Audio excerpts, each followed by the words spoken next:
South Africa. We are here on Djuma and Arathusa. Welcome to the Sabi Sands, South Africa. We are here on Djuma and Arathusa and are currently searching for a leopard.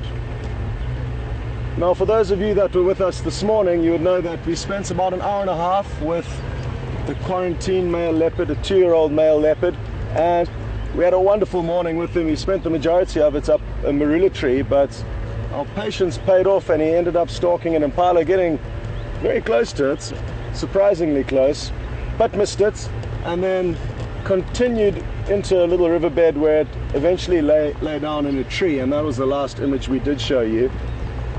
We were on our way back there now to go and look for him, and we saw tracks of a male leopard continuing in the direction that he was heading in this morning, away from where we left him. Now, we didn't actually make it to the last point where we saw him, and rather before we got there decided to follow the tracks to where we are now.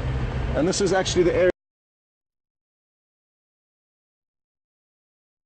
area that he is named after. They are the quarantine clearings, and that is how he got his name. He spends a lot of time around here. The last time I viewed him was actually right over here below this marula tree on our left hand side. So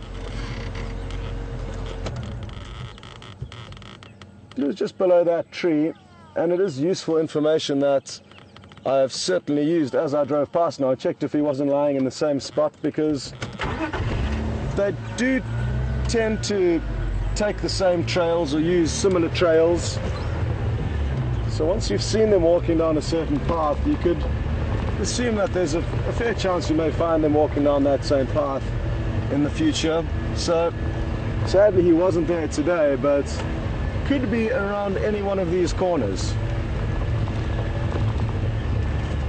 Sadly, the road substrate that we're driving on this afternoon in this area is quite hard, so we've battled to see his tracks here, which does leave pieces of the puzzle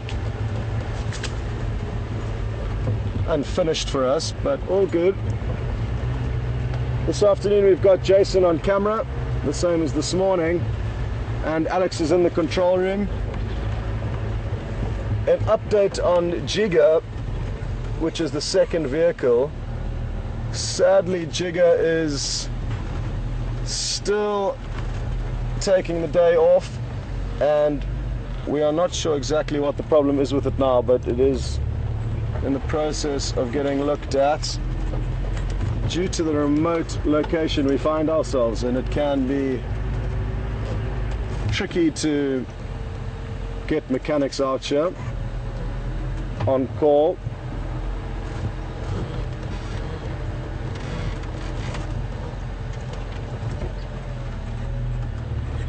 I just noticed the back end of a termite mound there that I didn't scan properly as we drove past, and termite mounds is a good place to look for leopards.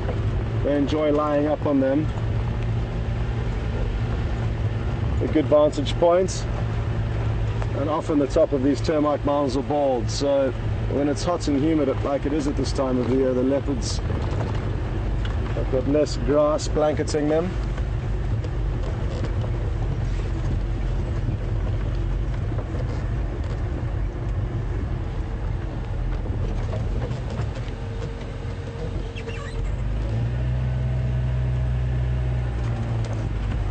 For those of you who are new, welcome on board, and I would like to let you know that it is an interactive safari, so you can ask me questions at any given time, and to do this you either hashtag Safari Live on Twitter or questions@wildearth.tv on email. So please send through some questions, and Alex will do his best to feed them through to me, and then we can chat.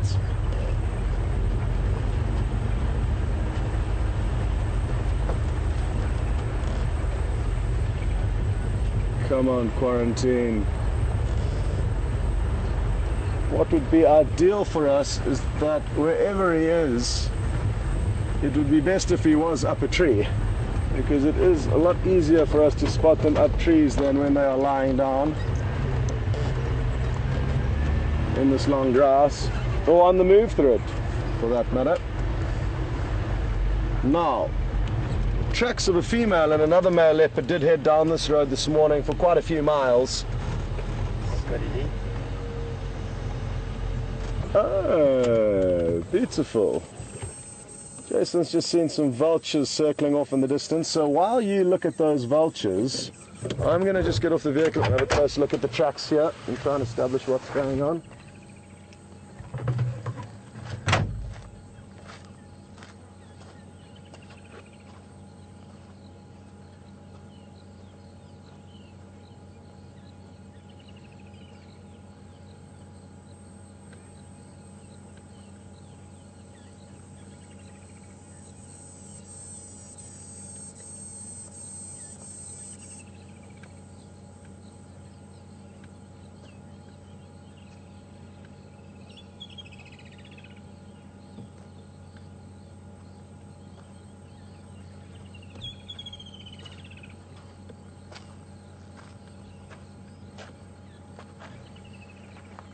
What we can maybe do, folks, is I can point out these tracks to you. I think the angle of the vehicle is good for that.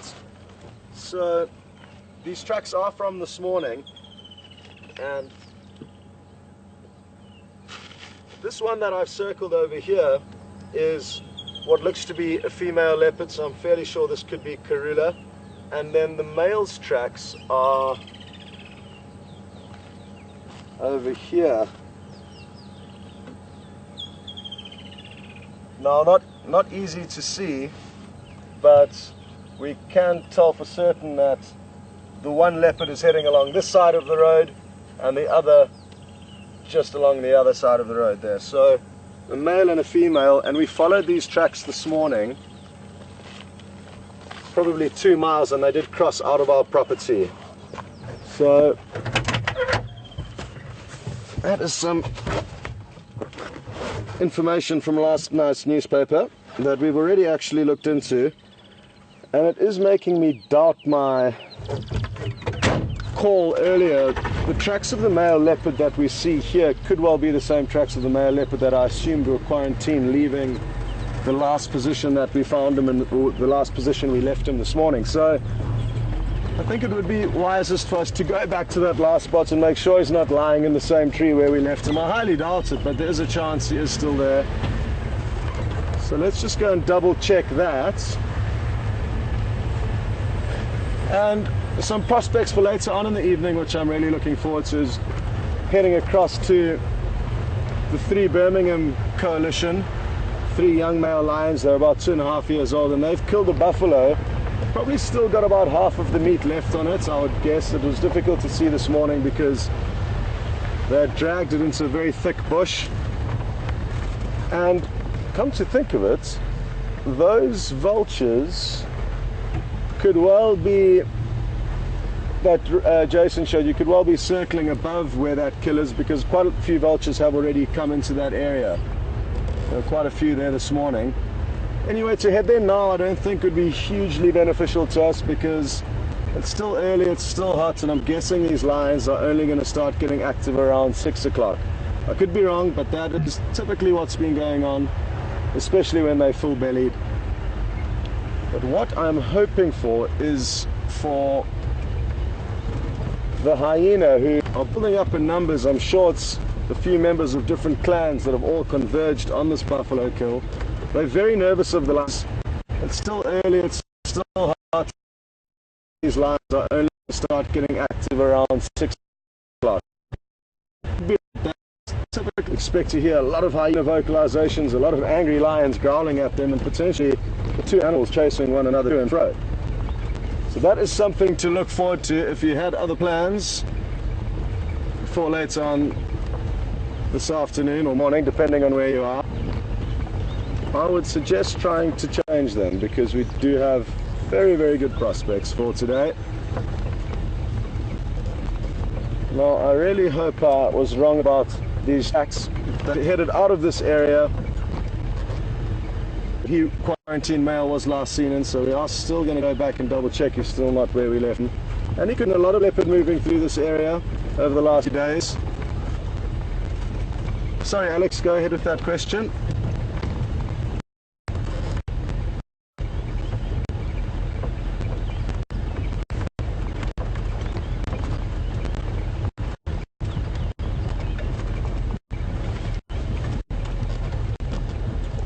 Oh, sorry, Alex, it sounded like you were underwater there. Is there any other way to determine the size between male and female besides the size of track? Yes, there is a difference in. Did you get the name there? Illinois. Helen. Good afternoon, Ellen from Illinois. Thank you, Jason, for relaying that message to me. And thank you, Alex, for sending it through. Ellen, good afternoon. Sorry, Alex, got a question.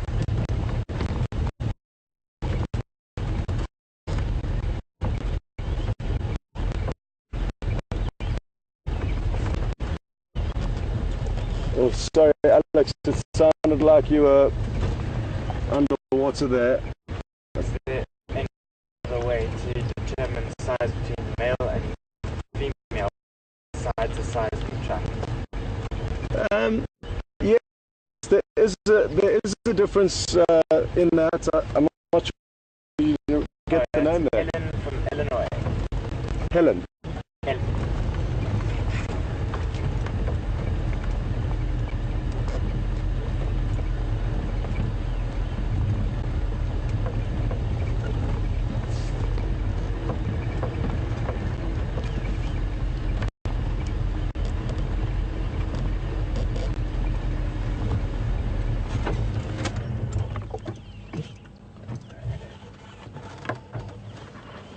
Folks, welcome back. Sorry about that little technical difficulty that we just experienced. But what we can see now is a beautiful woodlands kingfisher, and it is hunting. I think it's locking onto a target on the ground. So Jason, be ready, because I think it is going to swoop down onto an insect. Now, this is certainly not going to be an easy job for Jason. But in the meantime, we can enjoy this beautiful, beautiful view of a woodlands kingfisher. We don't often get them out in the open or nearby the vehicles, so this is a wonderful opportunity. And despite their name leading you to think that they are fishers, kingfishers, they don't actually hunt fish, the specific woodlands kingfisher. It actually hunts insects, and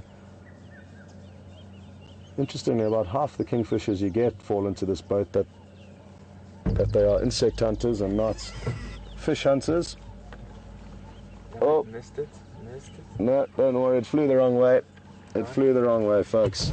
We were expecting it to go the other way. Now back to Ellen's question. Sorry, Ellen.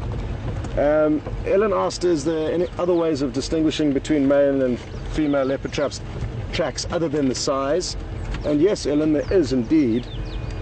Females tend to have a more angular pad, so that back pad with 3 lobes tends to be a lot more angular on the corners, and males tend to be a lot more rounded and curved. So that is another thing to look into.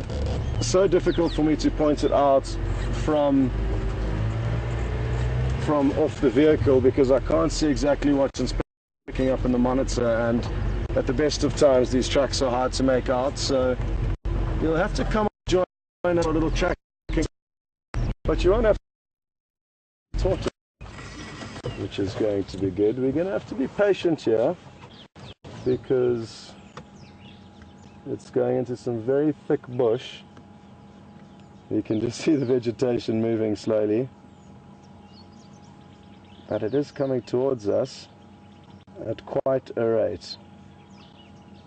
Well, this is a fairly small tortoise. It's called a Speaks hinged back tortoise. It's got a hinge about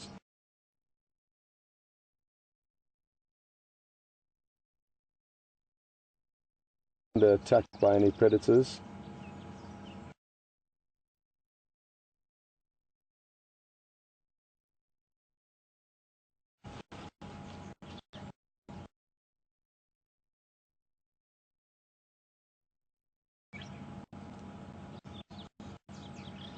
Is it having a sniff or is it still coming, Romeo? I can't see any vegetation moving. Maybe it's stopped for a snack.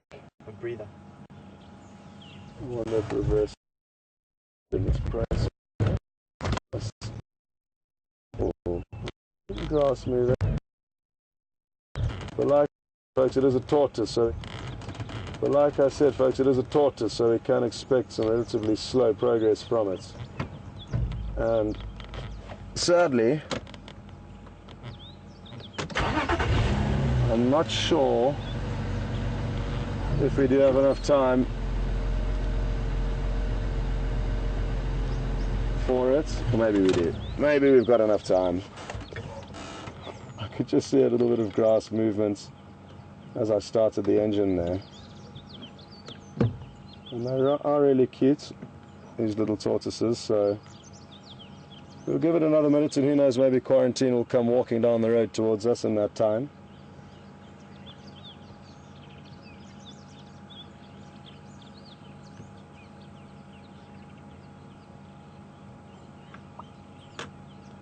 Okay.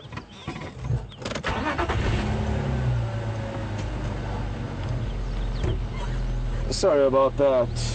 False alarm. Sorry about losing patience there in the wait for the emergence of the tortoise, but there are some great things for us to follow up on this afternoon. It's not always like this, so I feel we should make the most of the situation here.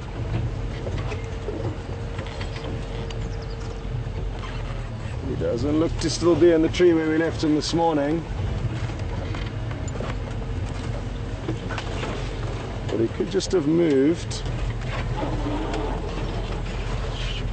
Or he could be kilometers or miles away by now. Oops. Appears to be a block.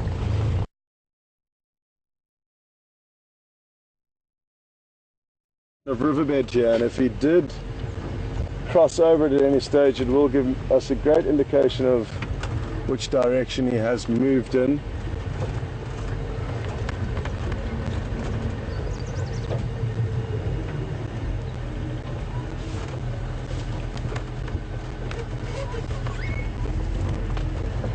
Now this morning, this tree in front of us is where we last saw him lying down, and Jason will pan across to the branch that he was lying on in time while I get out and try and establish where he may have moved to.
Sadly, not one single track to be seen. He could well have not crossed this little riverbed that I walked along. There's a little bit of water in it, and Like most cats, they don't like water too much. They try and avoid it where possible, and he could have just continued in that direction. How far, we don't know, sadly, but we can still keep snooping around the area. Just a little something I found here, and I would like to show you. It's not probably the best example, because this has passed through an elephant's before, but what this is the seed from the inside of a marula fruit, or the pip from the inside of a marula fruit, and this has been eaten by elephant. You can see those are little bits of dung. So it has passed through an elephant's digestive system. Thereafter, a squirrel would have come along and opened up. There's a tiny little cap here you can see. Now, if you can open that up, which is not very easy, but when it's old like this it is. So here you can see I've removed this little cap, and within that hole where this cap sits is a delicious nut, very similar to a macadamia nut. It's very rich and oily, very tasty, but when these fruits are fresh, or these nuts are fresh, it's incredibly difficult to get this little cap out, which has come out quite a lot easier for us now. So there goes the cap. And what would have happened is a squirrel would have come through and dug through the elephant's dung and then used its teeth, and you can even see the little teeth marks just on the edge here of where they would have chewed into this cap and then got the cap off, and then being able to pull this delicious long thin nuts out of this cavity. So that is what the squirrels look forward to. In probably about a month from now, the elephants would have passed a lot of these marula fruits through their digestive systems, and then the squirrels come off afterwards to make sure that the insides also get utilized. So the elephants are aiming for the external fruit, which is very high in vitamin C and tasty, and the rest is consumed by the squirrels. Wonderful. Now, where to go next?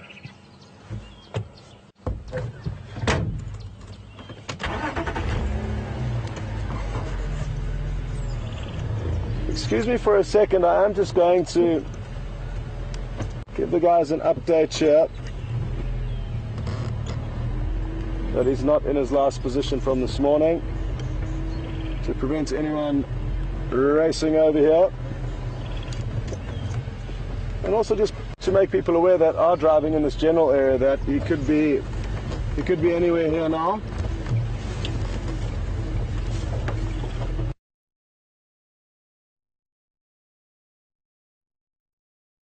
I left him this morning, and I think his tracks do head down Gallagher shortcut towards Vuyatela access. I'm following up here.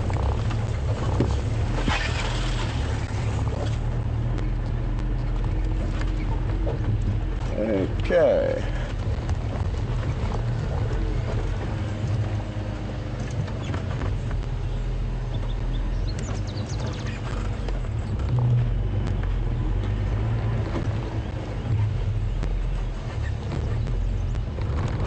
Copy, thanks Craig. He lay up in that drainage line just below where you last saw him with me, and I think from there headed onto Gallagher shortcut and onto Vuyatela, but I'm not sure if that's a different animal. The tracks did look fresh though when I was coming in here.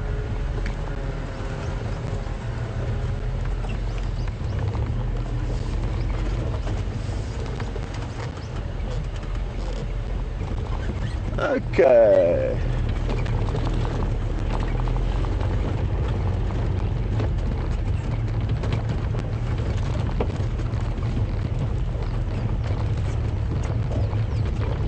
We really are enjoying this cool weather that we've had over the last 3 days. Despite it being cool though, it's still quite hot and quite sticky and humid, but not nearly as bad as it can be at this time of the year. So that's something that we are thoroughly enjoying. I'm not sure what the temperature is exactly. Maybe if I mind, you could check out the temperature so we can let people know exactly how we're feeling this afternoon.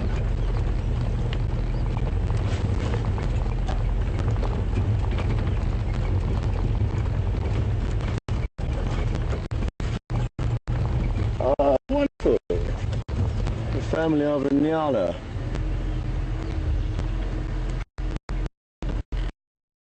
Wait right here. And so, because they are facing us and could well be feeding towards us. It's rather them with around up to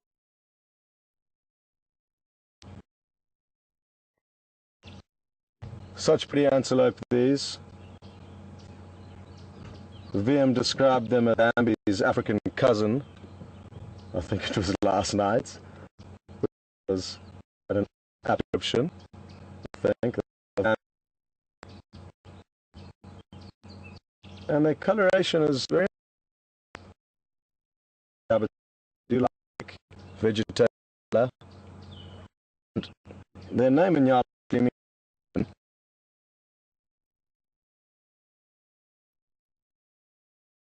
why they have got that name, because of the onion ring like stripes down their body. Well, these vertical white stripes help pick up the body into lots of different pieces. So when they are in the thicker vegetation that they tip themselves in, with a lot of vertical branches of trees, the combination of vertical tree branches, their vertical white stripes, helps them to dissolve into the vegetation. And let's watch as they do dissolve into the vegetation. You can see how those vertical white stripes do help chop their body up into different pieces, and therefore make it more difficult for a predator to pick up the entire outline of their body. And that is the Inyala disappearing act that we have just witnessed. Where did they go? Great. Well, I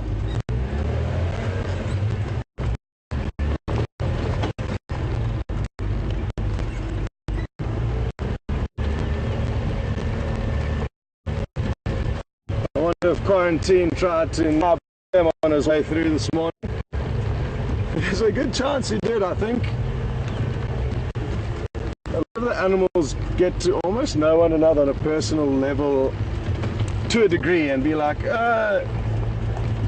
this leopard's chased me about 20 times, and so, because that is something to remember, folks. The predators do battle to catch their prey, but it's a lot of failed attempts before they manage to bring, especially a young male like Quarantine. So I think they do start to get to know who's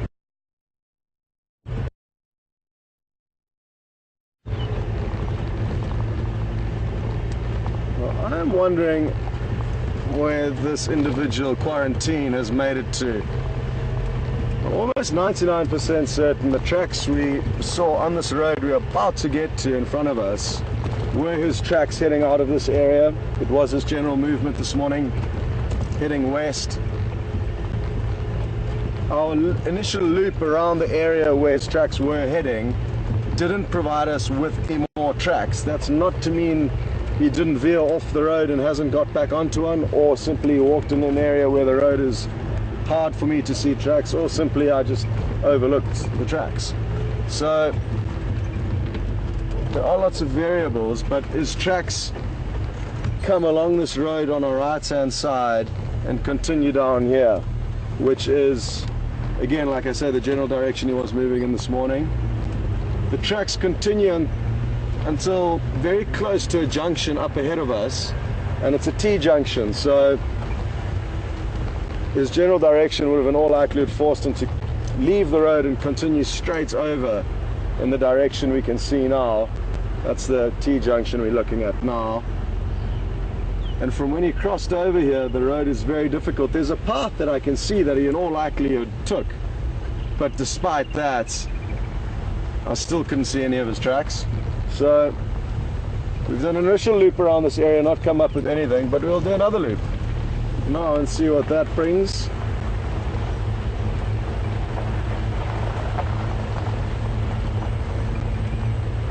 If it doesn't bring anything,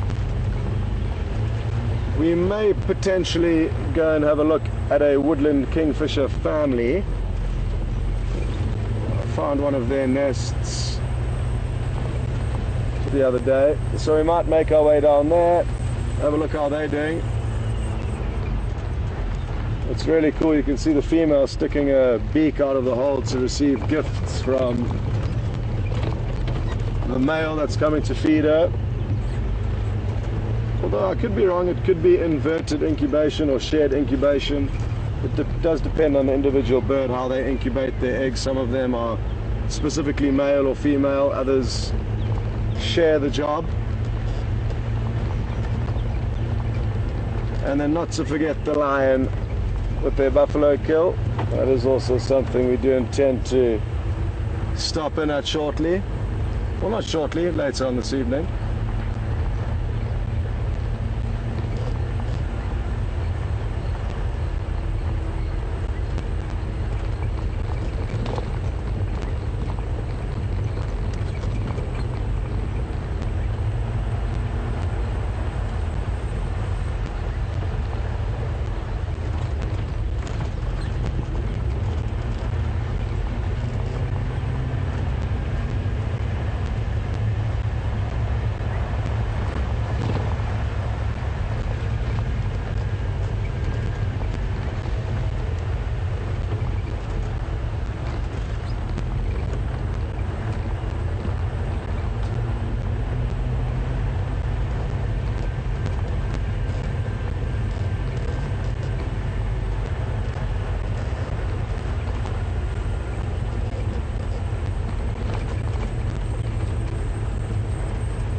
Now I'm wondering, no, because we're driving down the same road where the male and female tracks headed this morning, and I just for a second thought that there could be tracks on top of our vehicle tracks,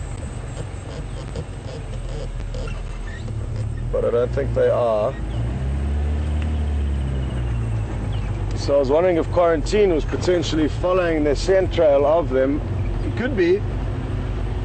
But like I say, I don't think it is his tracks on top of our vehicle tracks from this morning. I think it's just from where I'd been swerving along the road to view the tracks this morning that I was avoiding some parts of them and not driving over them.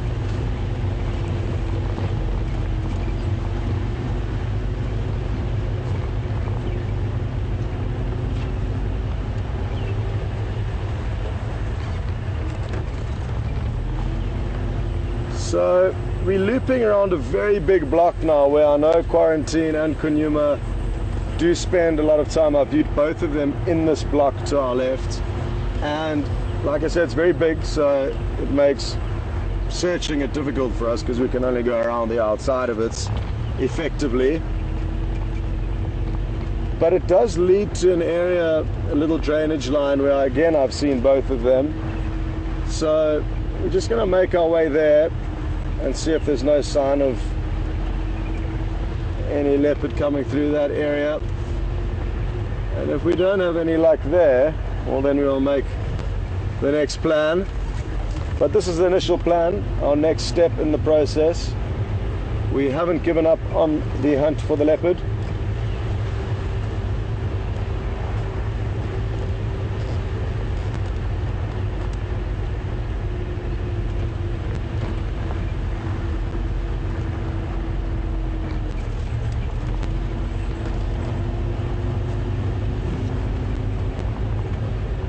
I was really excited following these tracks of the male and female leopard down this road this morning. Now, not to confuse you, the tracks of the male and the female leopard that headed down this road are from sometime last night, and they did cross out of the property that we can traverse. So sadly, that was the end of the road for us, but I'm really sure it was Karula and another dominant male, possibly Tingana, possibly Mvula. Both do kind of overlap territories where we are here, as far as I know. And wouldn't that have been nice to see her mating? And it could still happen if they are mating. They do it usually for 3 to 5 days. So there's a chance they could come back and continue to mate where we can see them, which would be just wonderful.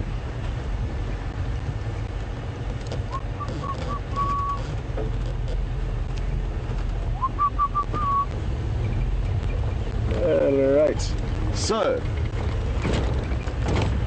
this road we've just turned onto now does take us down to the riverbed, where I am hoping to find some sign of quarantine.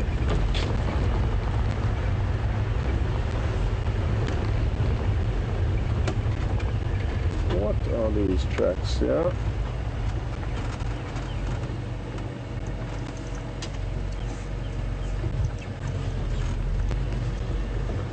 Oh, the friendly hyena.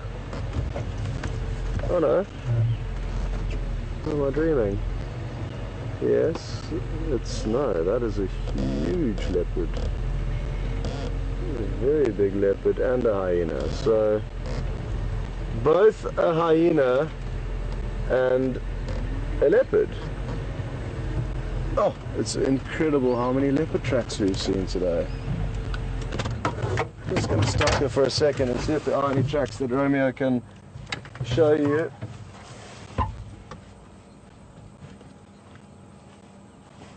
These ones are a bit close, eh? Yeah, if you go to the right, I can. Oh, we could lift them all.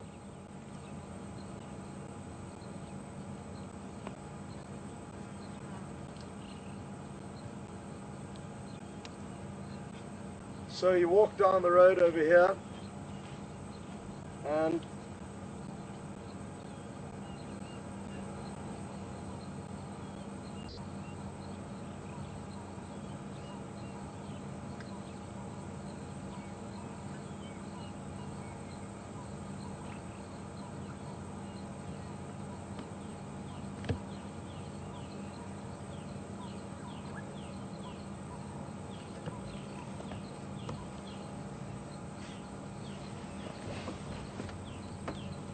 I think I may have just heard the audio of leopards mating.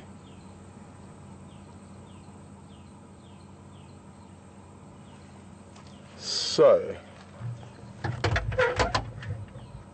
we're going to stick around here for a few moments.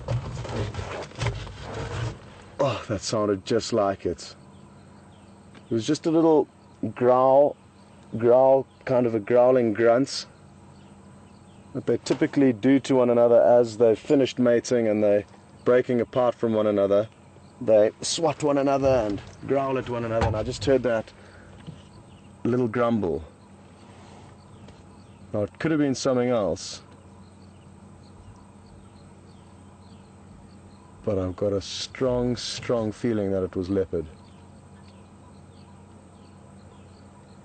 So now it sounded like it was directly in front of us.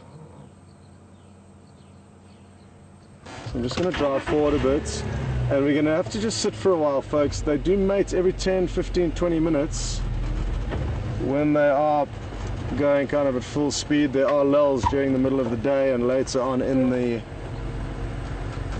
middle of the day, but in the evening now when it's cool, they could well be mating every 10-15 minutes. So I just want to get myself a little bit closer to where I think that audio came from, and then sit and wait and see if we can't be lured in closer by the next time they do that vocalization. The tricky thing is just deciding where to wait now.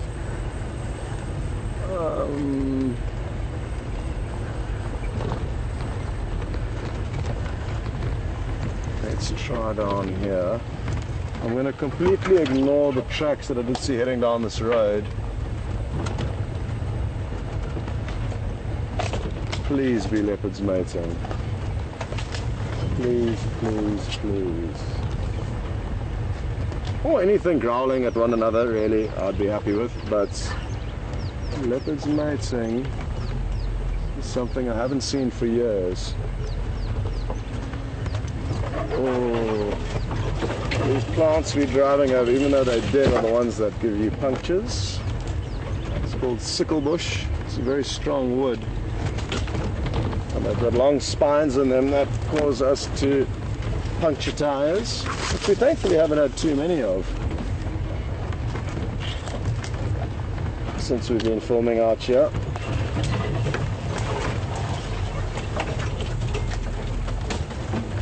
Okay, ooh, and we fell off the car.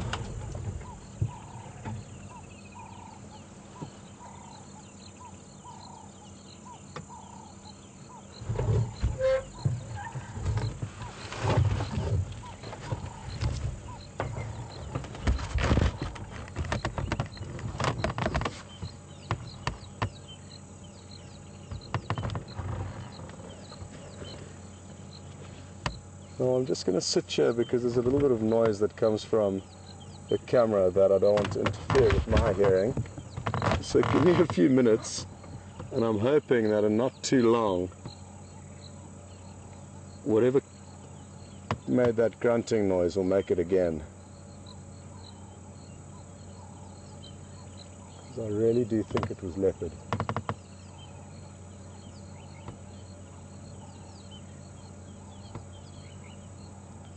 I cup my hand around my ear to make my ear bigger, and it really is incredible how it helps increase the volume you can pick up.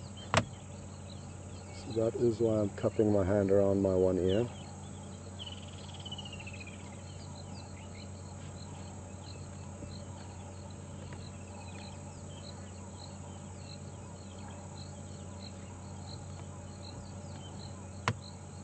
Again, such a good lesson to be learned by stopping the vehicle as much as you can and listening. You can be given clues. Now again, I hope I'm not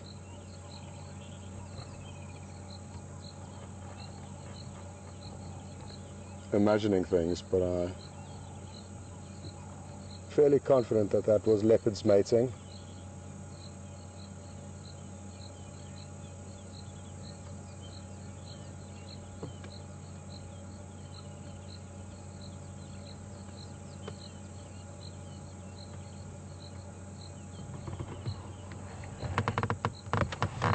The problem is that it could be a long break before they mate again, or they could be on the move. It varies a lot between the individual leopards or situations. In the times that I have seen leopards mating, they have sometimes spent the same time in a very small area, and other times they've traveled huge distances, so there's no set rule with that.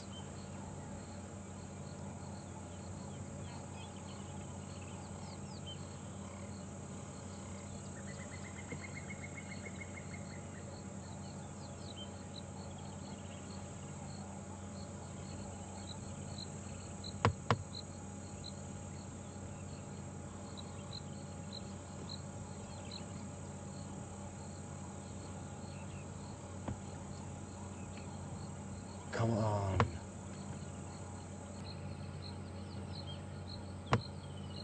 I really think it is worth spending a few more minutes here,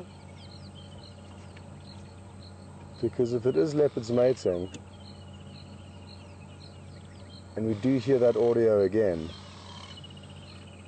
it was already seemed fairly close. I think in this little riverbed somewhere in front of us here. And if they just let that call off one more time,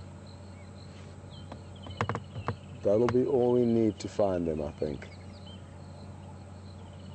But without one more clue to get us in a little bit closer to where they are, it's going to be a very, very tricky job. It's exceptionally thick here, so driving off-road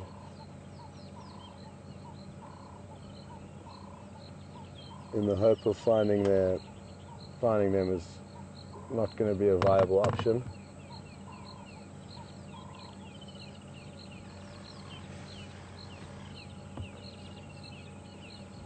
What would be wonderful is if they just walked out into one of these little open clearings we can see here. Then you'd see this vehicle doing the unthinkable to cross this riverbed to get to them.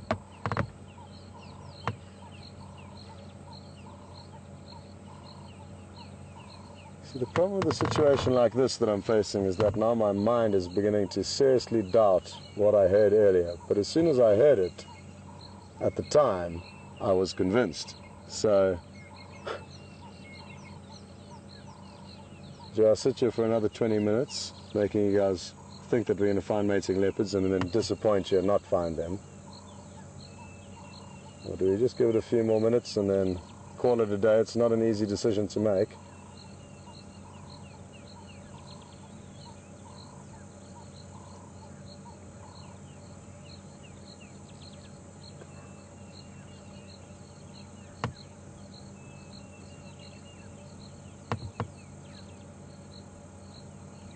Like I said, it can take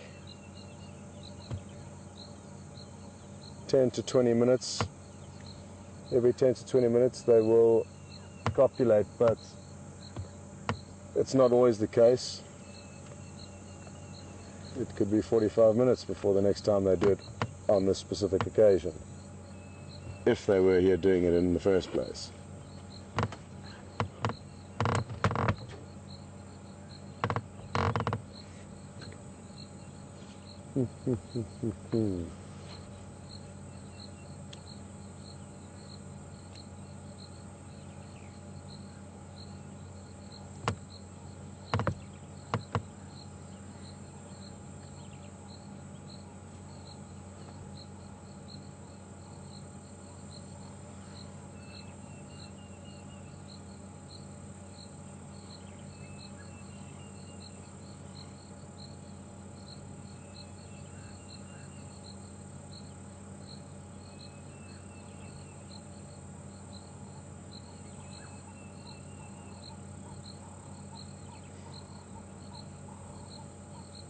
I seriously don't know what to do now. Because obviously if we do find them, it's going to be the jackpots. But it's highly risky because that audio I heard, even though I was convinced at the time, it could have been another animal that grunted or growled. And simply because of the fact that we are in an area where a male and female leopard moved through this morning, that may have triggered my brain to wishfully assume that it was them that I could hear mating. But it was potentially something else.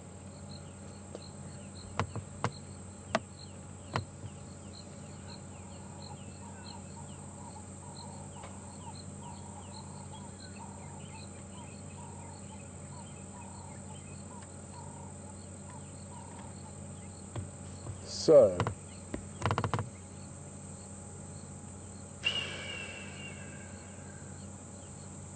on that note,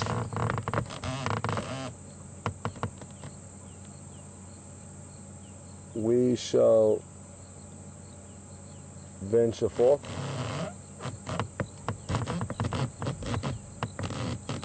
And still be in this general area, and I'll try and switch off the vehicle as much as I can while we do continue to make our way through here, in case they do vocalize again, if they are here, in fact here. But at the moment I'm just not sure that sitting here for much longer is going to be of much entertainment to you guys. So, you know, it could potentially lead to entertainment. At the moment, it isn't. Okay.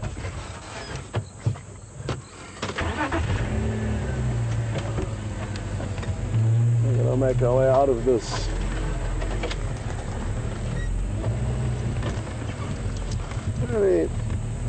fairly thick patch of the Djuma we're making our way through now. as you can see. There looks to have been a fire that passed through here. That's why a lot of the trees don't have any leaves on them. And a few of them have got blackened trunks.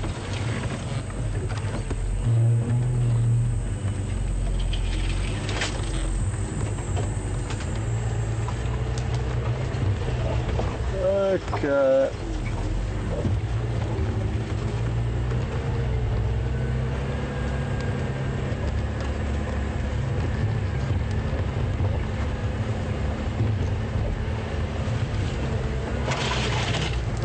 Questions just come through from Daniel, I think it is in Boston. Afternoon, Daniel, welcome on board. And Daniel's asked whether if leopards are mating, will they hunt together? And I have seen on one occasion with leopards mating that they did make a kill during that period. They killed a duiker. But I think that was a highly opportunistic event that happened in abnormal luck in favor of the leopard.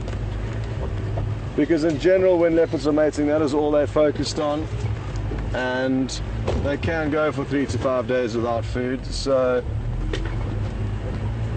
the majority of the time I haven't seen leopards feeding while they are mating, but in one circumstance they did make a kill. And how that all unfolded, whether they did hunt cooperatively, it would be unlikely, because they've got no real experience of hunting cooperatively like lion do. So obviously the fact that there are two of them does increase their likelihood of latching onto something, but because it's an abnormal occurrence for them to be with another leopard and it's not something they practice, I don't think it would necessarily increase their odds hugely as it would for lion, who are more known for their potential teamwork together. But good question, and thank you.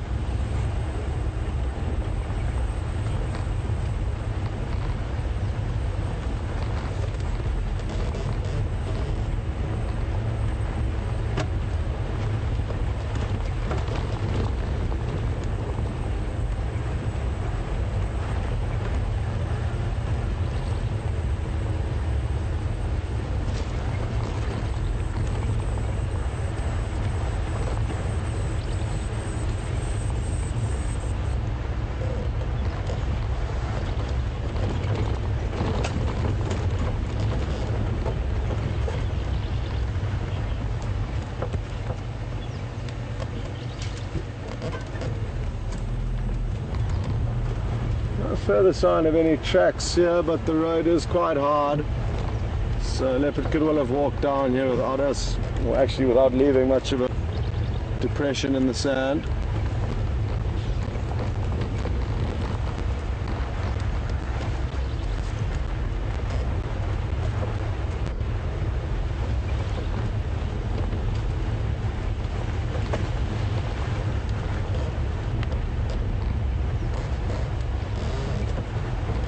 The sun's poking out, which is beautiful. It's been overcast the majority of the day, but now as you can see, the sun is beginning to poke out, and hopefully we are in for a beautiful sunset if these clouds continue to clear.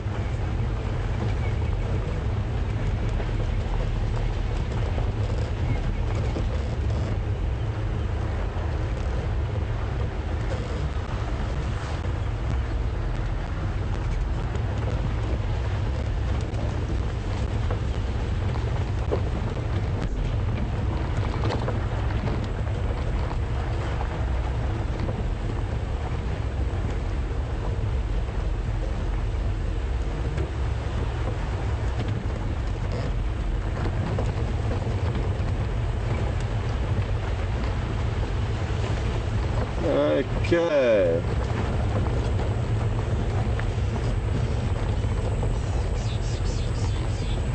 Oh, Rattling sticklers not happy with something down there, but they are quite vocal, those little birds.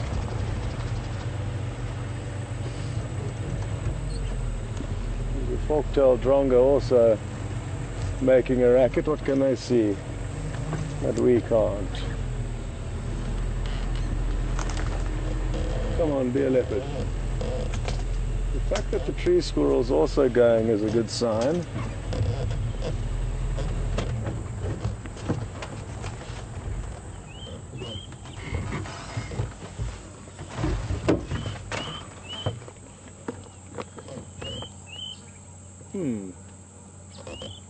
It's so thick down here, but worth just a quick investigation. It could be anything from a baby, a small owl, any bird of prey really, a snake, a mongoose, a leopard. All of these will induce the smaller birds to alarm. Any predator really, so can't get too excited about that, but they do often lead us to exciting things, the birds and their little alarm calls.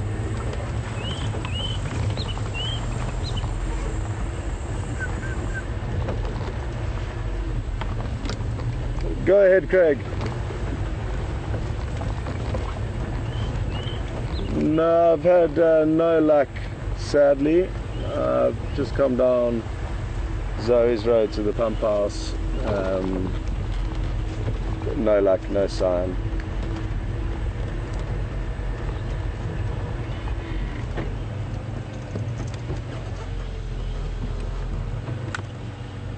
There's a sternbuck just darting off, sadly. We try to stop and show you, but they are fairly nervous, the little sternbuck.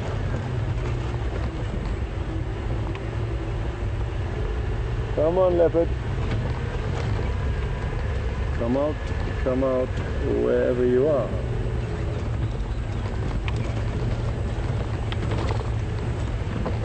Jason's looking very, very focused this afternoon, folks, and I want you to know that. We've got a very focused individual on the back here, scanning. Also looking for as many animals as we can find, you guys. So it's not just me, it's also a very focused Jason just behind me. And obviously it's important for him to focus, because by focusing he increases the chances of finding something exciting for him to film. And we sure have had our fair share of exciting sightings over the last few days and weeks, but especially the last few days we've been really spoiled with some incredible sightings.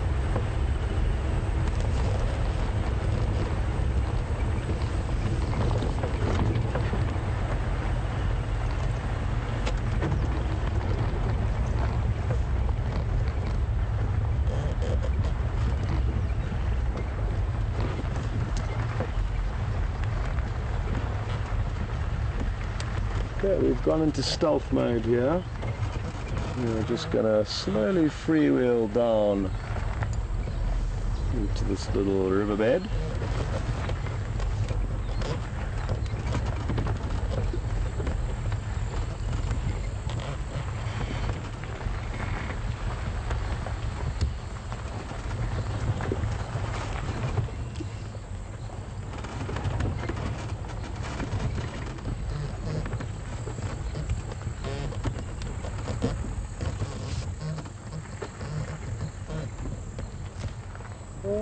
Okay. All seems very quiet and well. Now where we can see the water in this pool is where we found both Quarantine and Djuma. They would be submerged if they were lying where they were lying a few weeks back when we found them here. And it's just such a beautiful area that this riverbed flows through, and the wonderful thing is that it's often accompanied by a beautiful animal, and that is the leopard that moved through here. The only one that I haven't seen is Karula in this spot, but both Quarantine and Djuma I've seen here.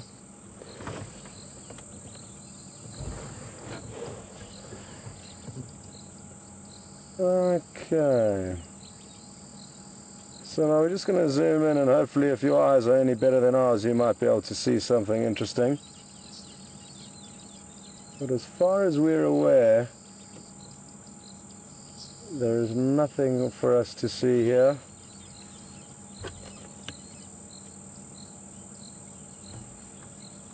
increase the temperature and humidity quite drastically, so when we do stop it gets very clammy.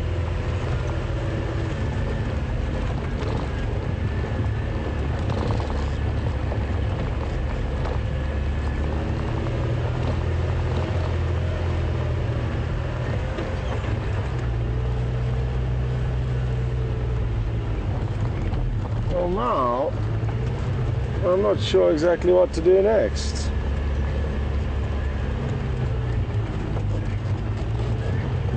Because I still feel it might be a bit too early to head across to these lions, as they may well not be doing anything exciting at the moment.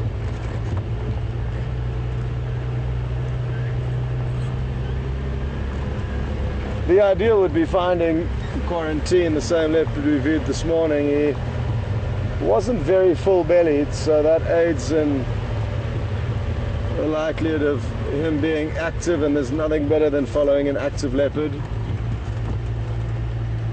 No, I wonder if we're going to be able to show you this bird.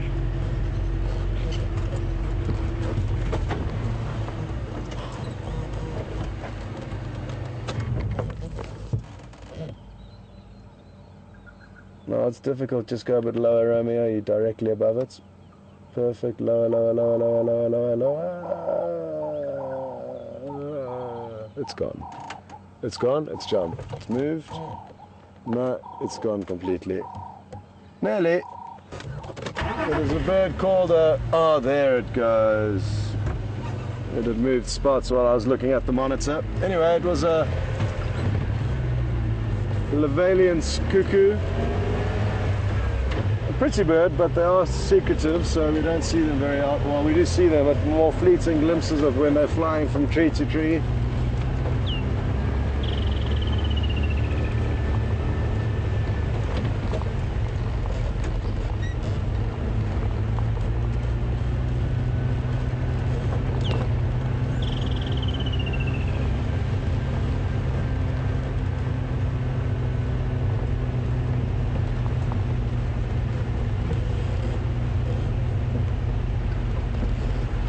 Got a question through from James on Twitter, also on the topic of mating leopards, and James has asked whether a female leopard will mate with only one individual male, or will she potentially mate with others when she is mating. And it's often that they mate with more than one male, and what this does is it makes each of those males think that they are the father of the cubs. Therefore, if they do come across them in the future, they will not kill them. So even though one of them may be responsible for the cubs, a few of them think they are. So it is a sneaky thing that female leopards have been known to do. And I've heard of a specific incident where a female was mating with two different males in the same location at the same time, basically, and they were just taking turns. So it can be as drastic as that, or it could be that over a 2-week period she mates with 2 or 3 different males. So great question, James, and thanks for asking that and letting me inform me about that aspect, because that is something I didn't mention earlier. We could expect Karula to mate with several different males. So a good question, and I'm glad you brought that up, James. Now what we need to do is find you the leopards and show you them mating, and ideally more than one male. That would be incredible.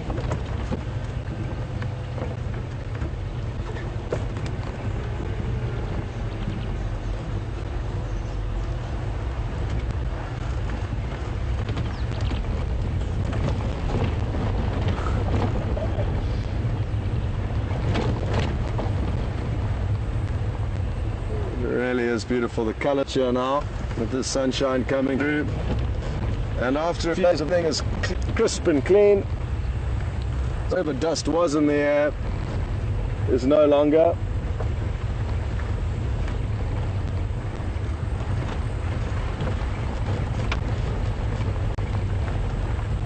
Okay, I think it's about time that we did a little bit of a riverbed adventure. It's been a few days since we drove down a riverbed. It is something else to try and show us the beds. So that is something to look forward to in the next few minutes. We'll duck down to the bed that flows along parallel to this road on the left of this road, and we'll just drive down for a while and see what happens to pop out.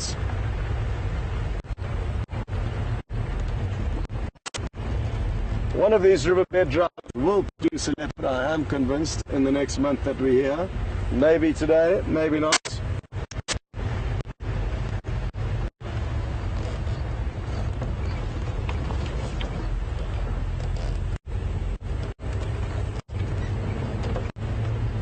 Sorry folks, I'm just listening to the radio. There's a few updates coming through.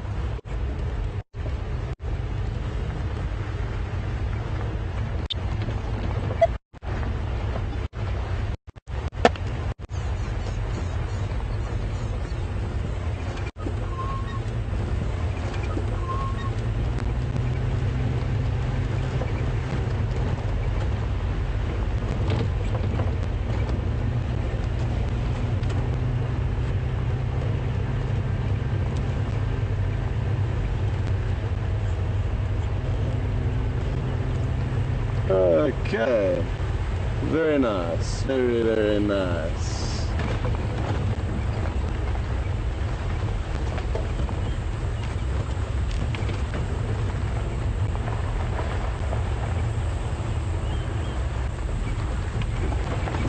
And then, just to keep you updated on the plans, after the riverbed adventure that we're about to experience, we will then make our way back towards the line. So the line that we viewed this morning, that made a buffalo kill yesterday morning, and I was still about only halfway through it, possibly a bit more.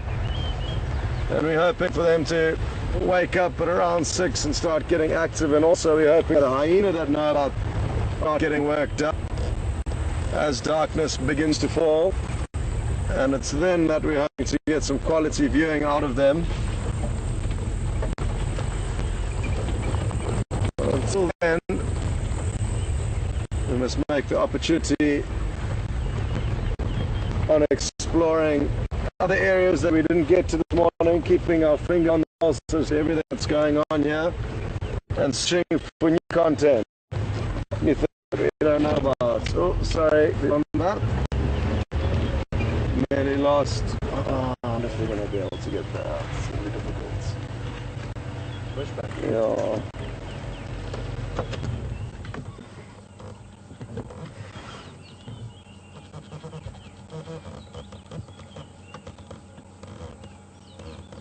Now folks, it's very difficult to see, but I'm going to take this opportunity to show you what we can of a bushbuck. It's an antelope we don't get to show you very often, and some of you may think it will look like an Inyala, but you'll notice as she steps out,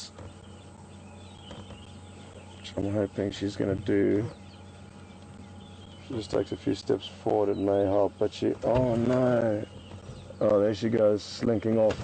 But you may have noticed it lacked the vertical white stripes that the Inyala have, and that's one of the main, well, a key way of helping to distinguish between Inyala and bushbuck. Bushbuck are also a lot smaller and not very common here. The Inyala tend to outcompete them when they are in the same habitats. Okay.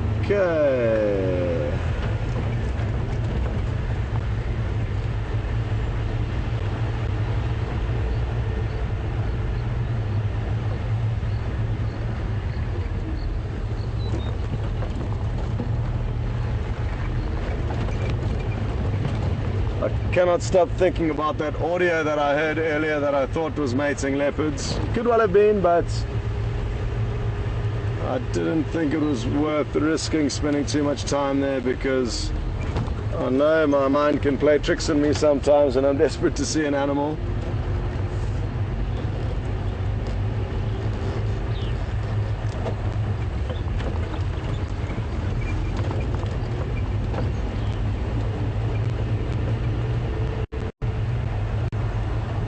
got some helmeted guinea fowl up in the road ahead of us. They are about to cross into some thick vegetation, it appears, but we'll try and give you a glimpse of them before they do. Very pretty birds. A bizarre blue head with a strange keratin crown or crest.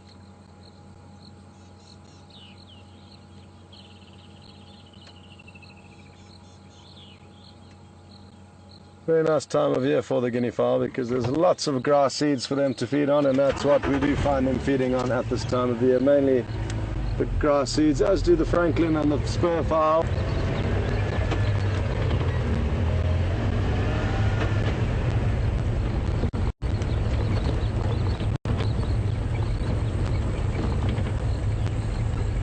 Well, I wonder if this riverbed's still too wet for us to drive down. We will find out shortly.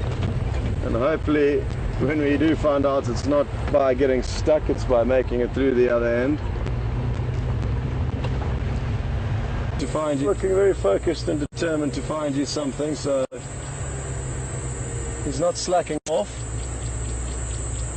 And what he is actually doing is showing an incredible view of these trees that we pass by.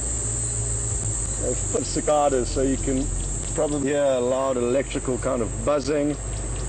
Cicadas or cicadas, small little insects, but they make an incredibly loud noise despite their size.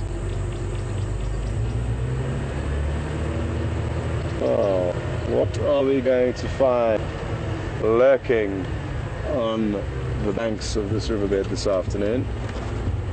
Every time I have driven down these riverbeds, there has been something interesting to look at. So they do usually appreciate.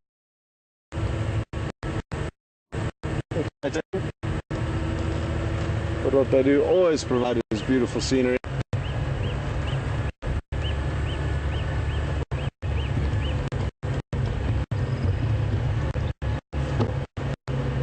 Oh, sorry, I just got a punch on the side of his head. Yeah.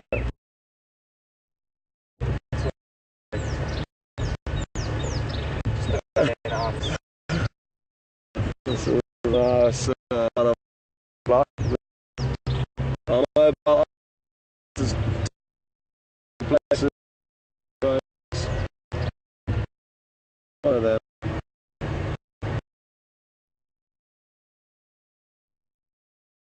The signals hanging by, so we'll work our way out.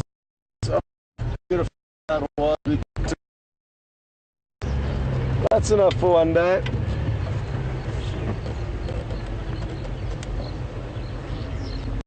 And it just does allow for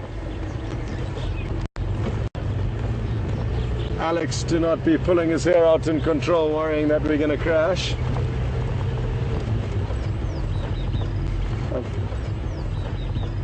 As in a signal crash, not a vehicle crash.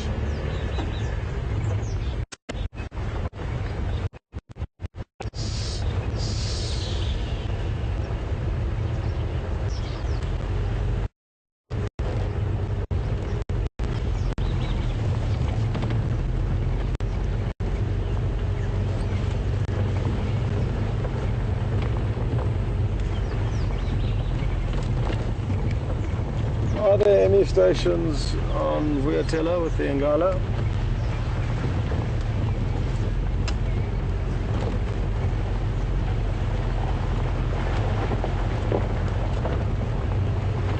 Any stations with the Ngala and Vuyatela access?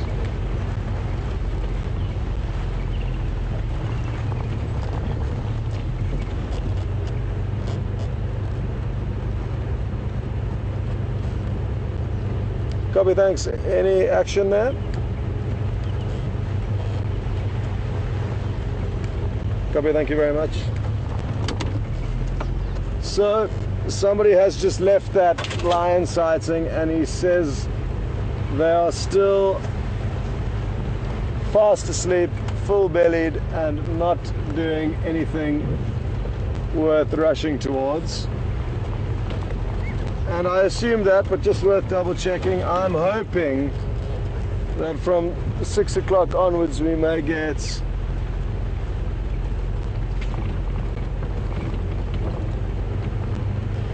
a little bit of better action later on.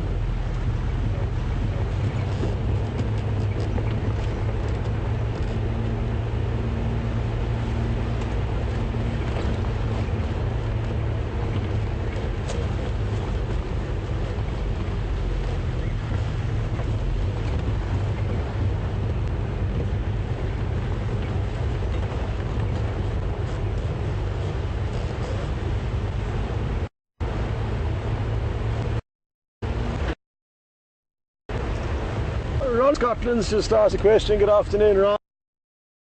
Board. And Ron is asking how certain antelope, like the bushbuck and the Inyala, which have got unique and great camouflage, how those animals differ to those animals like impala, whose camouflage may appear to not be as good as Inyala, but depending on the habitat different antelope live in, that will affect their degree of camouflage. So for an animal like impala that lives not in very, very thick vegetation as a general rule, the fact that its body coating is almost a uniform color is more understandable than that if it were to be an Inyala. Having said that, even the impala has got two distinctive tones on it, but they run horizontally, so that will also help break up its body shape and general appearance. And then you get animals like zebra, which have got a very unique kind of camouflage, and it does work in their environments. Their camouflage is more disruptive and hopefully discombobulates lion. And especially when there's a lot of zebras standing together in a herd, all those stripes mend into one big zebra, and then it makes it more difficult for a lion to pick out weak or injured members amongst a herd. So there are various forms of camouflage, not always disappearing camouflage, but like I say, disruptive camouflage with animals like zebra. So we've got a bug on the lens, folks. Alex has just informed us. Sorry about that. Jason's gonna do his best with his bug whispering skills to get it off. Is it off, Alex? I think it is. It's off. Yeah, it's off.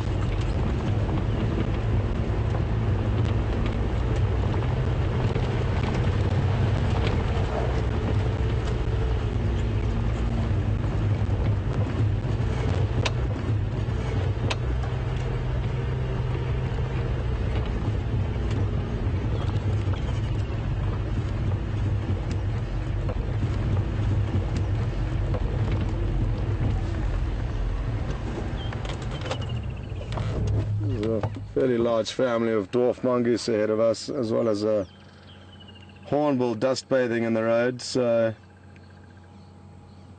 two hornbills dust bathing in the road. Let's see. Oh, little standoff between the mongoose and the hornbill there. That was awesome. Obviously the hornbill have rights of way. The mongoose, dwarf mongoose, had to veer off. Wouldn't it be a thing if we saw a dwarf mongoose jump onto the back of one of those hornbills? Well, that would be an epic showdown.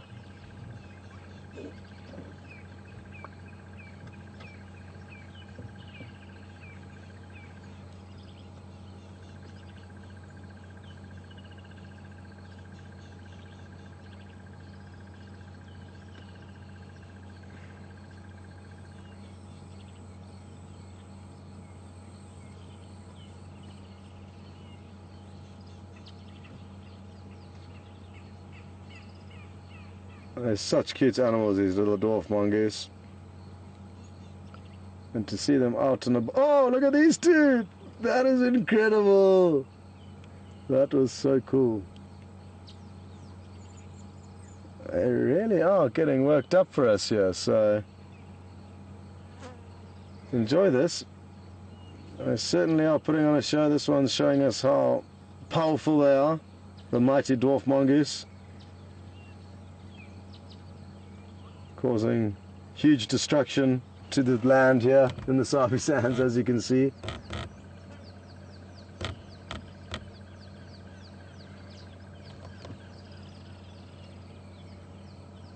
They certainly look like two youngsters that came barreling down the road.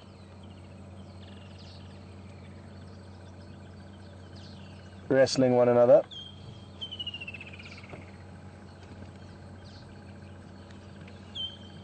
And just like most animals, they are very playful when they're young.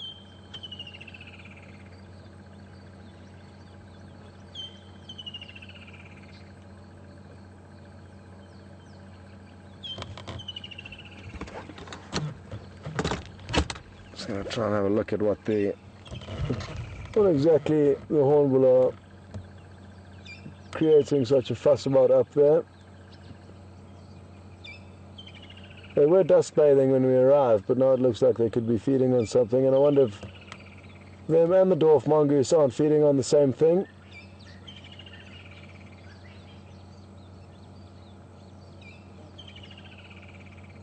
Oh, one hornbill just flew off. Oh. The hornbill keeps chasing them off. This is quite interesting. Whatever it is feeding on, it's very small, because I can't see. But what I can see is all these dwarf mongoose on the road now, and they sure are characters.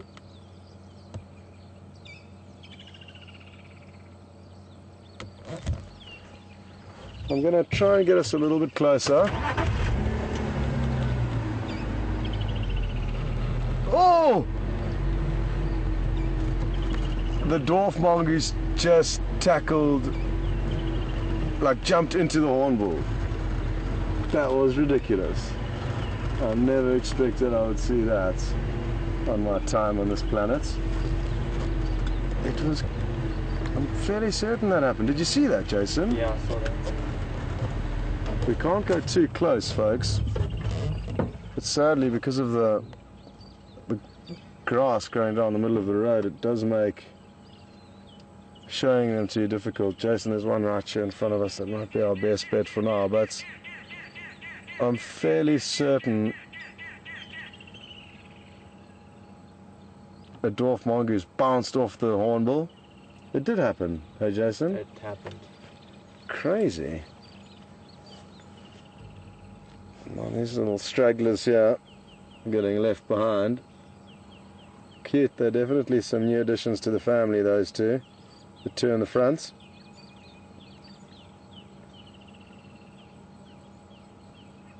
I wonder if it was the two of them that tackled one another earlier. Oh, look, they're inquisitive, as most young animals are. And if that is their mother at the back, she's going to be worried about this one in front. Look at how cute it is. Oh, back legs. On sentry, making sure there's nothing that can harm what could well be two youngsters. They certainly are acting like it now. And with dwarf mongoose, it is often the alpha female and alpha male that are the only ones to reproduce. So this could be the queen that we're looking at here. Oh, look at the youngsters, they're hugging. Can you believe it? And the mother is simply looking absolutely horrified at the whole situation. She's on sentry there. But as I was saying, with dwarf mongoose, it's often an alpha female and alpha male that only raise young, so she could well be in charge. It'll be interesting to see if her communications, because she is letting off soft little contact calls. It'll be interesting to see if the rest of the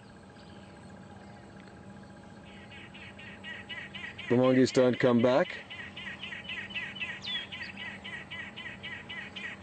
That was so cute. This has certainly been one of my best mongoose sightings. Those two little youngsters hugging was absolutely ridiculous.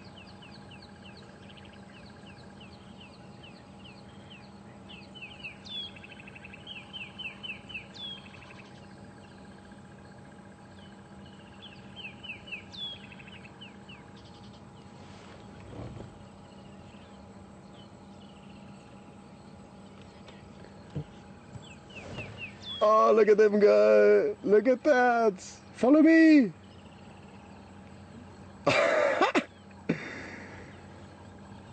Too good to be true. Now, there's other good news. Well, there was good news. There still is.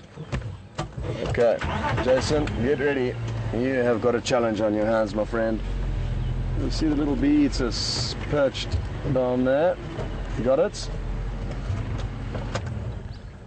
Now, this is a really beautiful bird that Jason's just getting into focus for you. And what it's going to do is it's going to fly up and catch insects. Jason was just doing his hair there quickly, but hopefully he'll be ready for the next one. It's going to fly up and catch insects on the wing, and then often fly back to that same perch, which is going to make it easier for Jason to follow it back. But wherever it decides to catch something mid-air is going to make it very difficult, because it could be anywhere, and they're quick. So, don't blink an eye, otherwise you might miss this. Oh! I blinked. Yeah, but it's going back to the same branch, so no. No, that's impossible. That's impossible, folks. You would need superhuman abilities to be able to follow it. It flew straight towards us at such a speed, but at least we have got you another visual. Such pretty little birds, the little bee eater. Where'd it go? Oh, back to its initial perch where it was. Back down to where it was. The lighting is also so beautiful now. If only it would come a little bit closer. It's got a tiny little turquoise mascara line above its eye, but it's sadly too far to see from here. If it came a little bit closer. Oh, well done. Oh, did you see it there hitting the kill against the branch? Dispatching its prey before swallowing it. I think it could still be in its beak. It may give it one or two more hits before swallowing, unless it just did it quickly without us seeing.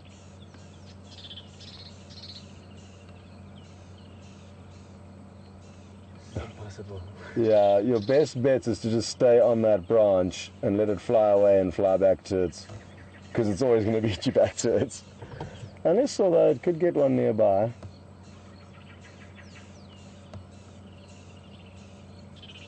Well, this beautiful bird is having a successful afternoon hunting.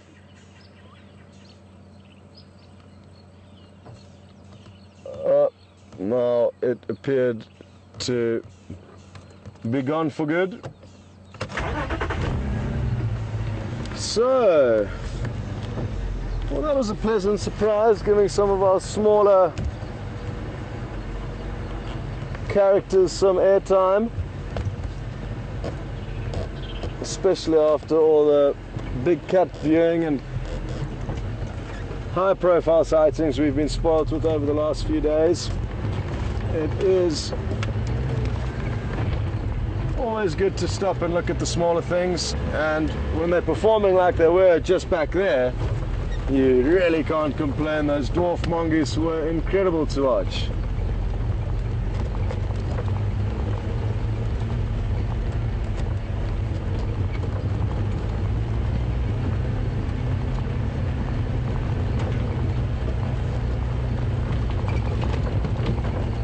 Okay.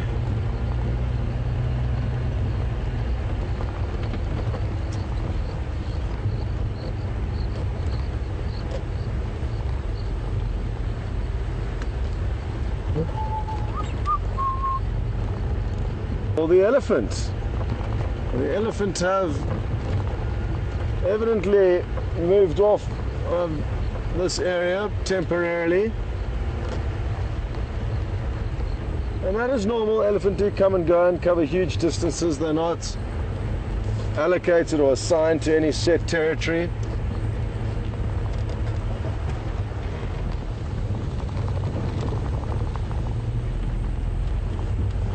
But hopefully in the next few days they'll be back, because Jason and myself were just chatting before we came out this afternoon, and we are both missing the elephants, as I'm sure you guys are.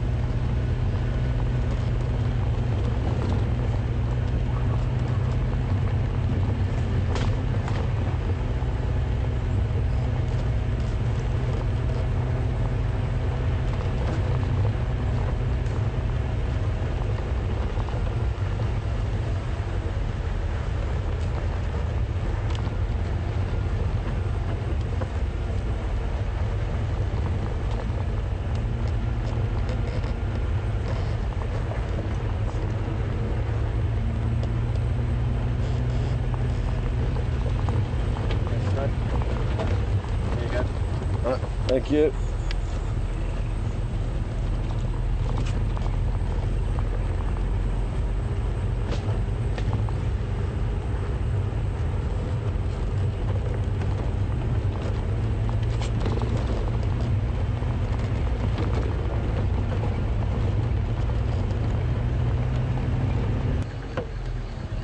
We can go this way.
Very thick along either side of this road, which makes spotting animals difficult. But the wonderful thing about this road is that it does tend to act like a main route, some form of a highway for a lot of animals that do move down here. Lion and leopard, we often have a lot of tracks of animals moving down this specific road, whereas the other road we took to get here, or one of them, runs parallel to this, but there's a lot less activity on it, or at least it has had a lot less activity on it since I've been here.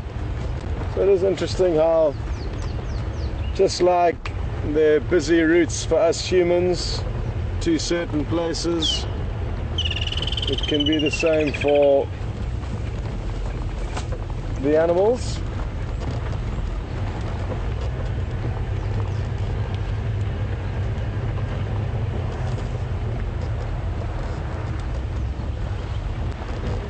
Alrighty then.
We are approaching the area where Djuma was last seen feeding on the remains of 2 impala kills, both of which we assume Karula made. Well, one we saw Karula make, which was incredible, and the initial kill that she made was of an adult where Djuma was last seen feeding on the remains of 2 impala kills, both of which we assume Karula made. Well, one we saw Karula make, which was incredible, and the initial kill that she made was of an adult female impala. Put it up a tree and Djuma started snacking on it and then moved away. We couldn't see him, but obviously stayed in the area, and then while we were waiting for her to wake up one afternoon, she heard the baby impala that was stranded when she killed its mother. She heard this baby impala trying to call its mother, and then instead she called the leopard to it, which probably was a blessing in disguise, because it would have been otherwise a slower death for that baby impala. Now, just on the riverbed to the right, because he does have a very full belly, he may well not be too far from here, but we did look around this morning and couldn't come up with anything. So we'll have another drive through here now, just to make sure, but it might not be necessary because I can see his tracks here, I think.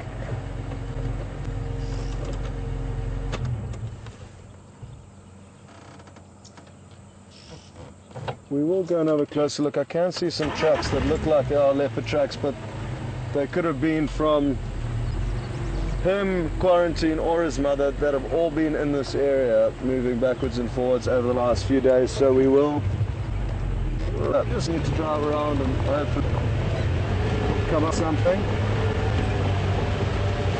And if we don't have any luck here, we are heading in the general direction of where the lion are. So we will make our way there in a bit if we don't have any luck with Djuma here.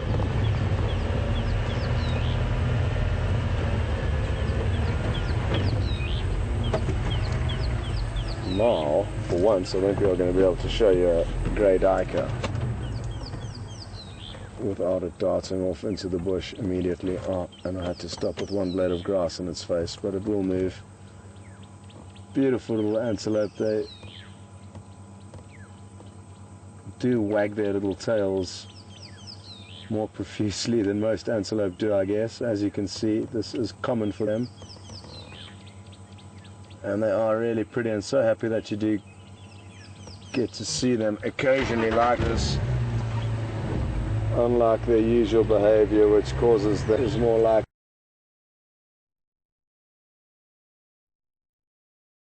how their name is derived. It's an Afrikaans or Dutch word that means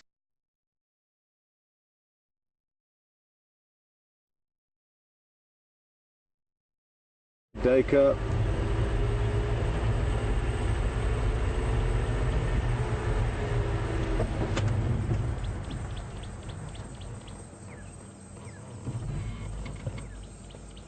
But this one somehow seems more relaxed. It is a male. Only the males have got horns, and this is a big male, so he's fully grown and quite a specimen. So small antelope, the duiker, and they do get much smaller cousins or relatives, different types of duiker. We don't get them here, but you do get some areas with very, very small duikers.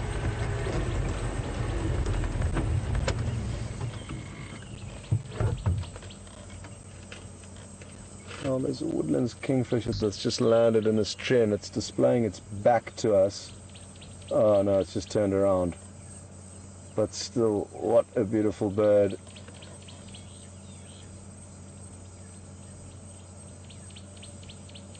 Let's keep an eye on it.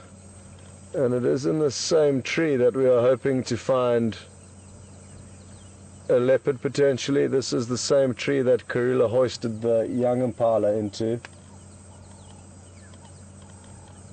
just yesterday afternoon.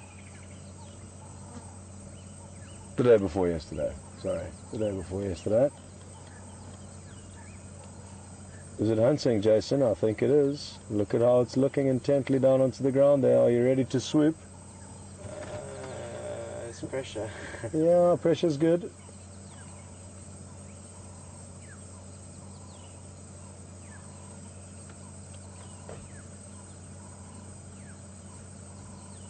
We're just going to give it a second and see if it doesn't want to open its wings for us and take off, because they're exceptionally beautiful to see with their wings open. The majority of the most electric blue is on their wing feathers, so if we just wait a second, I think he is going to find something to swoop down onto. And even just as he turns his head, you can see that bluish tint that starts coming through.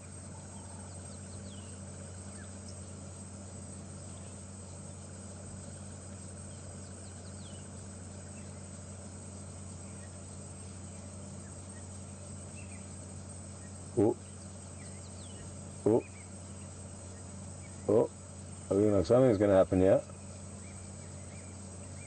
Poised. Yawning. Was that a bird yawn, potentially? Who knows? But it looked like one. Oh. No.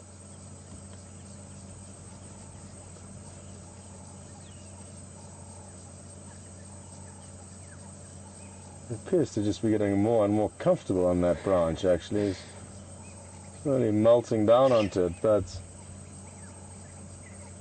worth giving it another minute or two here.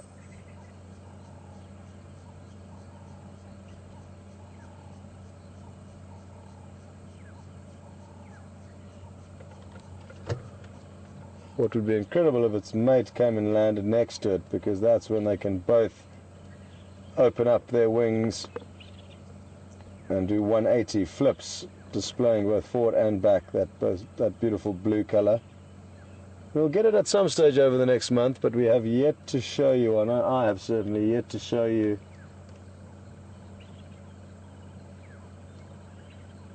any good footage of them displaying their wing feathers. But after this one did show some initial signs of movements, or hunting potentially, it has now got a lot more comfortable. Now that noise we just heard was a parrot. No, it wasn't. Was it? Was it a Burchell starling, or was it a parrot? It could have been a Burchell starling, which I've just seen in the tree,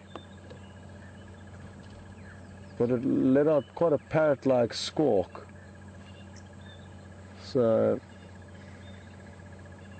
just like I thought I was hearing leopard mating earlier, potentially it wasn't, because now I just thought I heard a parrot and it was a Burchell starling. So forgive me for that little misinterpretation.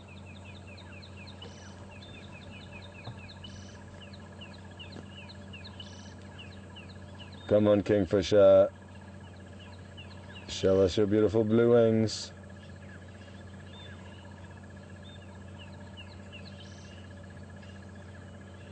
Come on.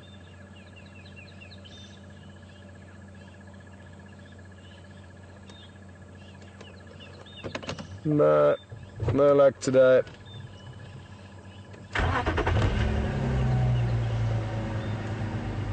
Well, Jason, try and stone it, because we do need to drive underneath it, and I've got a feeling it's going to fly off as we drive underneath it, because that is where we need to go and look for the leopard. So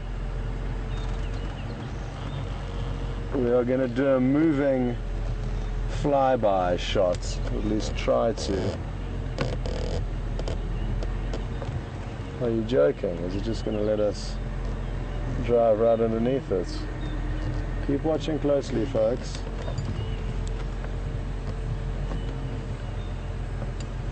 Because if it does take off,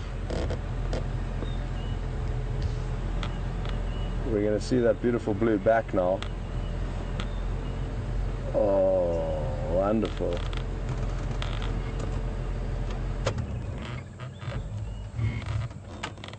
Now look at those beautiful colors. Hello. This is a seriously good view of a woodlands kingfisher, folks. How awesome. What an incredibly beautiful bird.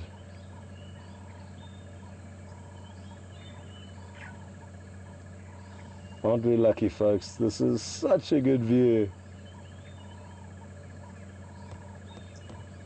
And I really did think it would fly off, but this individual, for some reason, is tolerating us, and obviously he realizes that it was a good opportunity to be filmed by one of Africa's top up and coming film producers or filmers, cameramen, Jason Stroud, who is bringing us these images with all of his skills. So maybe the Kingfisher thought this was a good opportunity to get some exposure elsewhere in the world. Oh, let's get ready. What are you gonna do? Where are you going? I think it's gonna go somewhere. What an incredible angle. Now folks, don't blink an eye, because if and when it does take off, which I think it will do shortly, there's going to be a burst of electric turquoise blue as it opens up these wings.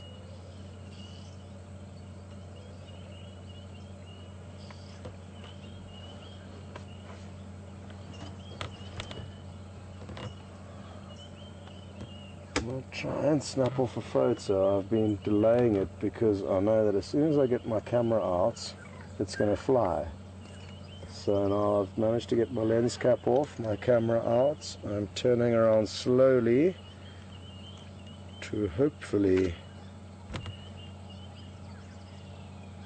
be able to capture this beautiful opportunity we are experiencing here. Okay.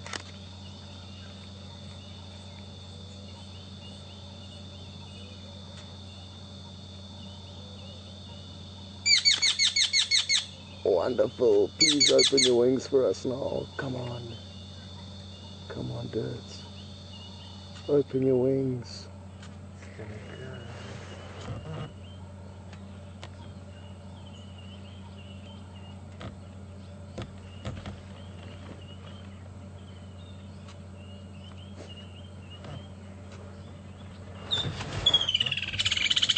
Yes. That's a good sign that we can hear another one calling now. Oh, wow, look at that. Wonderful. Well,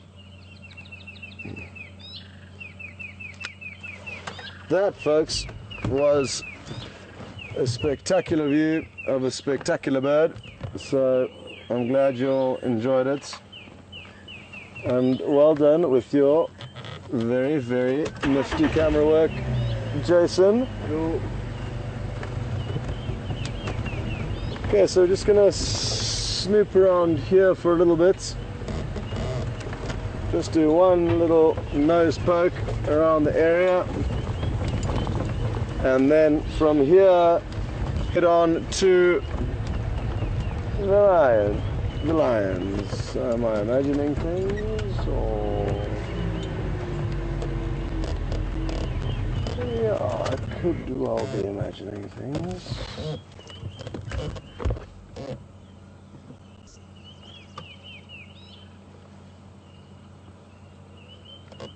Yes.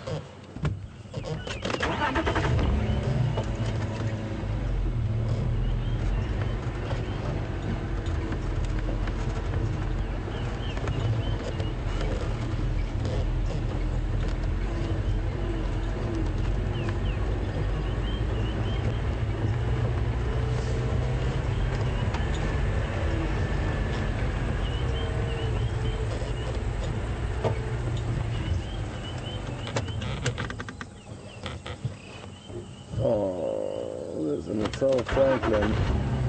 Very pretty bird, and it's, oh no, Sadly not going to hang around for us, but well done, Jason, for getting a little glimpse of it. It was all fluffed up on that log for a split second, and I was hoping it was going to continue to perch itself there.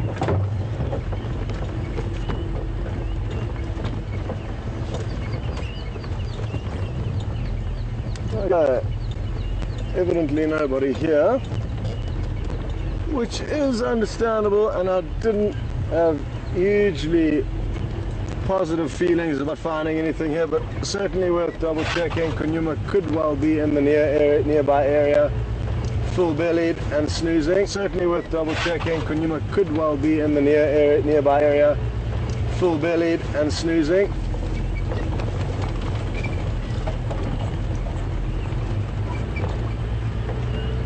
And now we're going to pass through a similar area to an area that quarantine did move through this morning, and also could still be in that area despite having tracks of a male leopard moving out of that same area. They may not have been his. There's been an incredible amount of leopard movement through the immediate area that we are in now over the last few nights, which is incredible for us. Great opportunities to see great things, and we have made the most of those opportunities.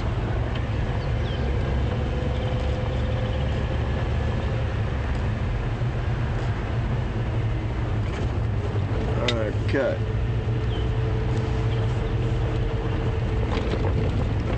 Oh, where's the road going? Sometimes the road just disappears from in front of you. It's incredible.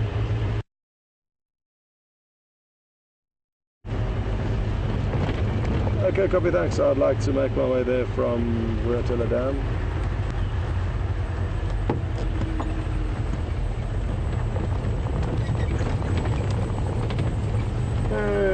Okay.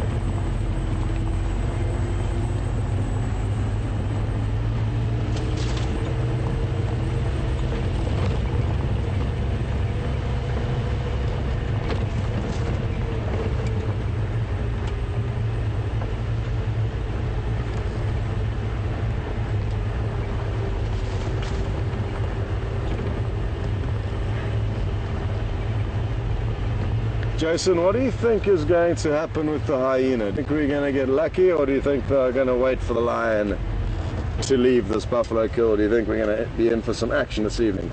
Any action? I'd like some action. I don't know. I reckon if there was much more, we could potentially see something awesome. Yes, they would, and I agree with you. The problem is the psyche of hyena in this area over many years of not interacting or not forcing lion away. They haven't realized, or they've forgotten their actual potential. Because if those were 10 lion from another area, like the Masai Mara, for example, where there are huge clans of hyena and they do realize their strength in numbers, those 10 hyena that we saw would have chased those male lion off. Not necessarily, definitely, but they would have tried, and there would have been some toing and froing. Whereas the hyena here have been spoilt in the fact that they can rely on feeding from leopard. But yeah, let's hope that those hyena are back there, the ones we saw this morning. Ooh. Oh. Look what we have here. It's difficult to see too well because of the long grass, but it is a buffalo chewing the cud, and the mud wallow he's lying on, if Jason just pans to the left ever so slightly, backs up onto the road. So it's going to be an interesting one, us getting past him, because he is very, very close. Let's try and get a little bit closer so you can at least see him, and let him know that we are planning on passing by. They do make their own rules up, these animals, so we just have to ask him nicely. Oh, he's got quite a large wound on his back that we can see there, a big gaping wound. And he doesn't seem at all concerned with us for now, and that concerns me, because his behavior is a little bit abnormal. Shame he's got a lot of flies landing on that wound, but animals are incredibly resilient out here, and it's been kept so clean by oxpeckers, the birds that typically glean ectoparasites off a lot of the larger herbivores. But in a situation like that, it's like this, it's a combination of, they are keeping it clean, but they are also keeping it open and feeding on the flesh and blood that comes out, because that is what they in fact eat daily. The blood-sucking parasites, the ticks. Anyway, we will hope for the best for him and hope that he doesn't decide to jam into the car as we sneak past here. Please don't do anything strange. Or we'll just give him some space to make sure he's not in abs. Well, isn't this something, folks? He does look relaxed, but I wouldn't want to take a second chance with these animals. They are very big and very strong. So, despite his very relaxed and very strong, despite his very relaxed attitude towards us, he seems more focused on chewing the cud at moments. I just want to give him a wide berth because they can be extremely grumpy individuals.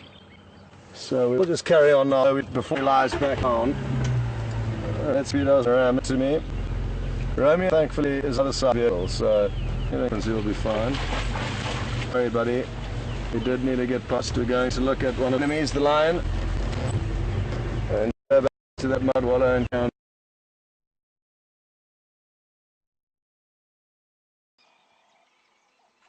Minute decision to take this road.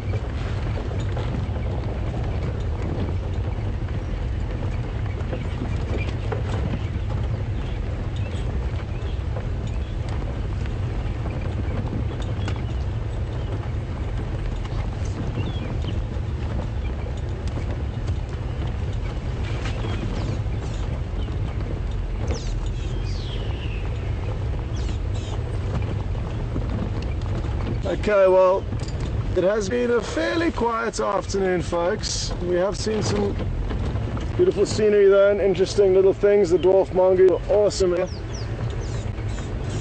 As well as that buffalo we've just gone past. What else am I missing? The woodlands kingfisher. Incredible view that we got to see of that animal. Oh, now look at this. We've got a hippo out the water. Now this doesn't happen often. And it's slowly chomping on the grass. Well, this is a very unusual scenario for us to have, and that is seeing hippo out the water during the day, especially in summer when they tend to head out later in the evening. And you can see he is doing what hippos do best, and feeding on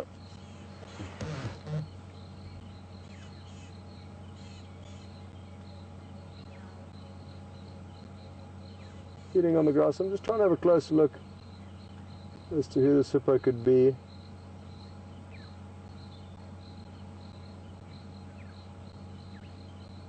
Because there was one that got very, very badly wounded not too long ago, and it'll be interesting to see if it is him. I personally don't think it is. I think this is the same bull that appeared to have won the territorial dispute that we saw two bulls having a few weeks ago. Sorry, a few weeks ago, about a week ago, 4 or 5 days ago. No, this isn't the one. This is the individual that, yes, that did win the battle we saw a few days ago and is dominant at Vuyatela Dam now.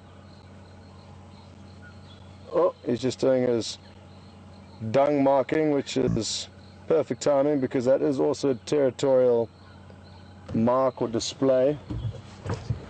I'm wondering if we can try and get a little bit closer to him. Let's see what happens. We don't often get to see them We don't often get to see them out of the water, so this will be really nice.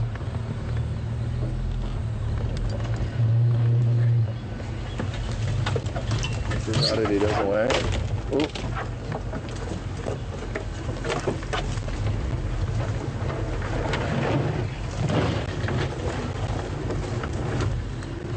Okay, this is the bull that we saw fighting that didn't have a notch in his ear a few days ago. He has the two perfect ears and he wants dominance over the other one. He appears to have won the battle in the end. Oh, if he just lets us creep another two. Don't go anywhere. Move a muscle. Oh my word. Look at that. They are colossal. Look at that. They are colossal when you see them out the water. Whew.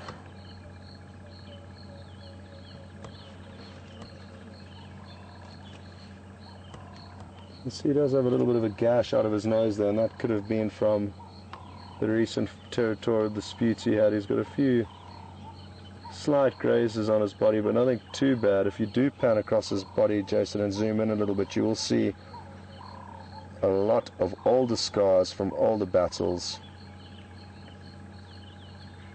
Look at that. That body has been through one or two tussles in its time. Whew. But interestingly, no fresh wounds from the recent battle that it had. I'm just going to try and creep forward another meter to get his head in shot. Please don't charge us, because I will not know what to do in this tight spot that we are in.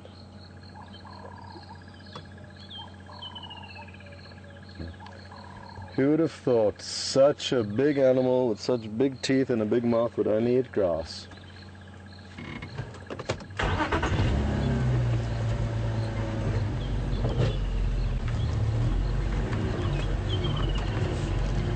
Samantha's just asked if there's blood oozing down the side of this hippo, and no, it's not. It's just water that's dripping down. It's just come out of the water. The dam is very close by to us, and what would have happened is, or what is happening is that you're seeing they've got very red pigments in their skin. And that is the pig is seeing together the water droplets running down from its recent departure from the water edge. So that is what you're seeing.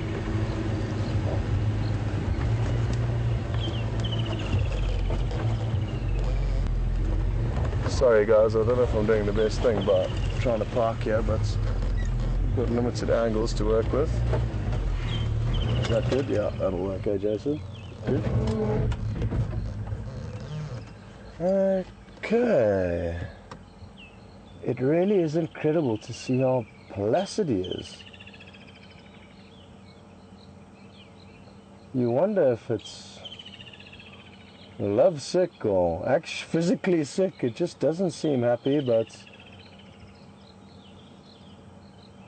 he's slowly feeding on this grass, and certainly it looks in great shape externally. Maybe he's just easing into the afternoon.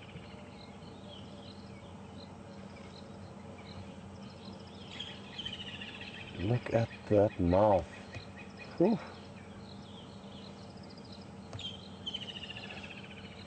Now, he'll probably be aiming to consume about 40 kilograms of grass tonight as a rough guide for, which is probably around 100 pounds roughly of grass a night is what they require. Which is a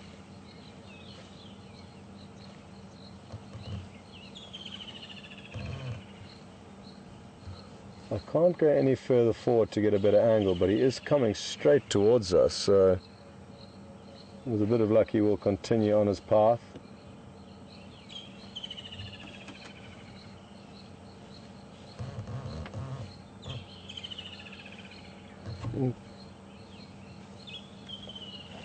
It's a catch-22 we're in here, folks, because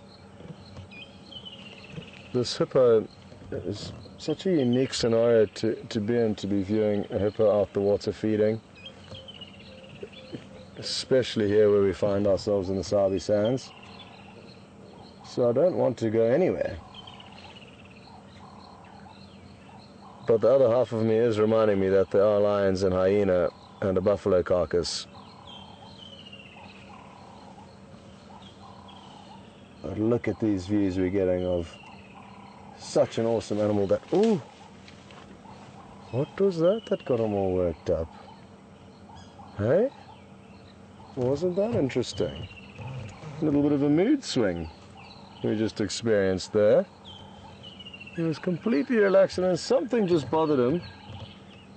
I have seen hippo just like him, fully grown, running for their lives from leopard, who are 30th of their weight.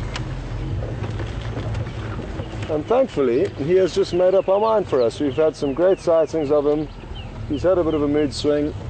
You don't want to be around a hippo, a moody hippo, because they are big and dangerous. So we will leave him. Fantastic, Jason. Didn't expect to see that, did you? No, not at all. I enjoyed that. Good. Onward. 45 minutes to go, folks.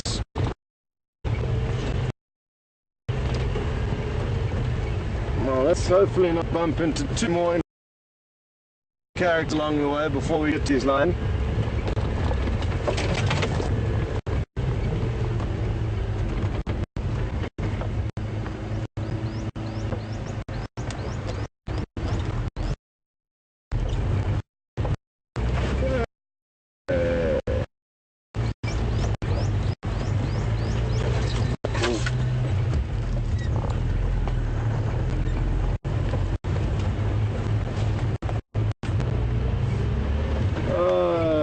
Okay, we are about 5 minutes away from the line, provided we don't find anything along the way. And I would like to get there sooner rather than later. It is getting to the right time of the evening to be around lion, hyena and a dead buffalo. So that is what we are going to try to do.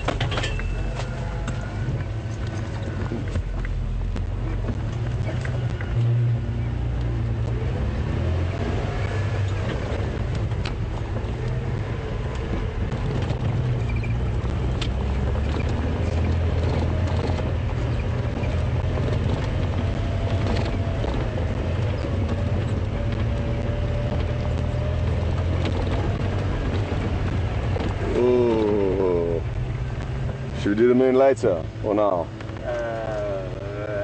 Later. Later. Okay. The moon is getting full. It's not quite there yet. Possibly tomorrow night will be full. It's still, we would like to. It's not also as bright as it would be a little bit later when it is darker. So I think Jason's call is the right one. To now and rather get into position with the lions so we can show the moon, because the moon anyway, I hope it's still, we would like to show it's not also as bright as it would be a little bit later when it is darker. So I think Jason's call is the right one, to not show to now and rather get into position with the lions, and once we are there we can show you the moon, because the moon is not going anywhere, I hope. It is, we're in trouble.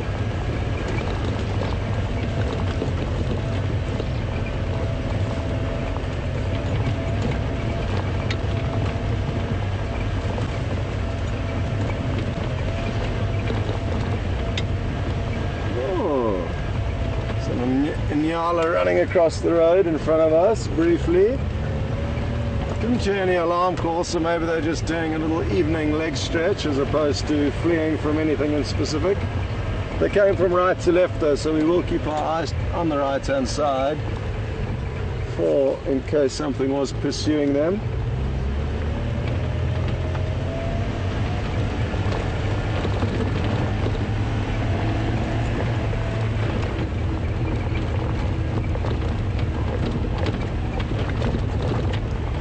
This is one of my favorite times of the afternoon session, this stage of the evening. We start getting the beautiful colors from the sunset, the weather cools down, It's not quite as humid anymore. It really is such a magical time to be out here. If it was this temperature and this feeling the whole day, I would battle to not be out here the whole day. It is the heat that drives us back in, especially in summer. But if it was like this all day, I would spend all day out here enjoying.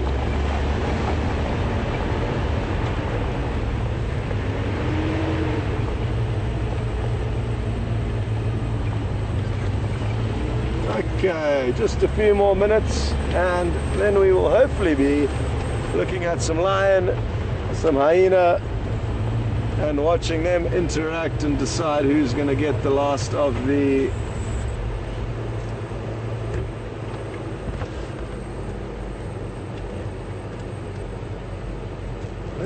buffalo kill. So if you just zoom into the road there, you can see where that snake has crossed. If you go or start on the left and work your way to the right, or either way. Now folks, you can see here how the snake has slithered across the road. It's gone across all the vehicle tracks of this road, so nobody's passed by here since the snake has been here. It could have been 30 seconds ago, for all we know. It was in all likelihood going from left to right across the road, judging by the movements of their tracks and how they push from side to side to propel themselves forward. I can tell that it was probably heading from left to right. So as I saw the tracks, I looked immediately up into both trees. There's one tree, in specific this one over here, that the tracks head straight towards. Come on, boomslang. There's a tree called a tree snake, which it could be if it did in fact go up this tree. It could have just continued through the undergrowth. The tracks do head straight towards this tree, and there's a snake called a boomslang, which directly translates to tree snake.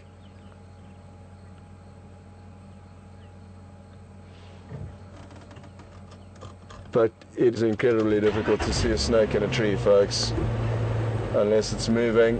Because if it is lying along one of the branches, it simply blends in just like one of them. Anyway, we will get some good snake sightings in the next month, and I cannot wait to share them with you. But yet we haven't had two departments.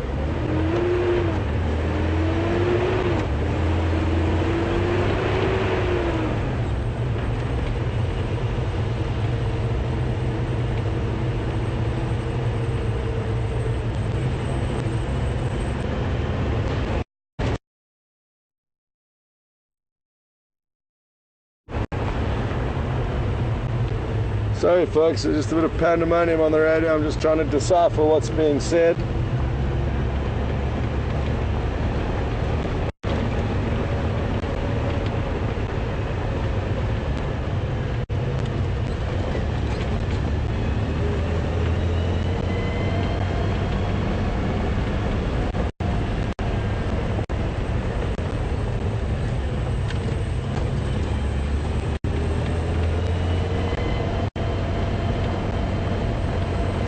Okay, well, our timing couldn't have been better. There are so many variables that to make a plan and stick to it out here is near impossible. So the plan was to get you at 6. We're 20 minutes late, and I'm happy with that.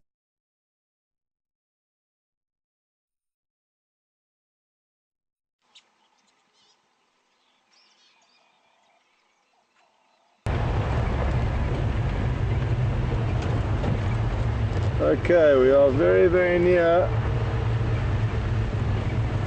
to where we left the lion this morning. I'm hoping they're going to be acting a lot more lively than they were this morning, but we're going to need the hyena to come in and put some pressure on them.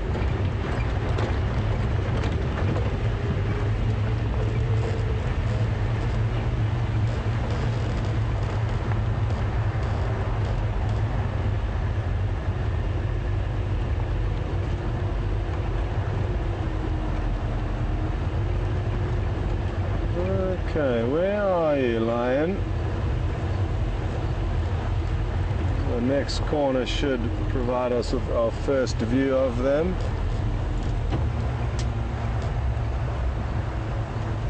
Unless, of course, something's happened since we left. No surprises here, folks. We have spotted the individual we're looking for, and sadly all he seems to be doing is swatting the occasional fly with his tail. But there are two more here, so they could be feeding, and we are going to just snoop around this area and establish where our best spot to be is. Okay, well, a good display of how a lion's tail can be used as a very effective fly swoosh.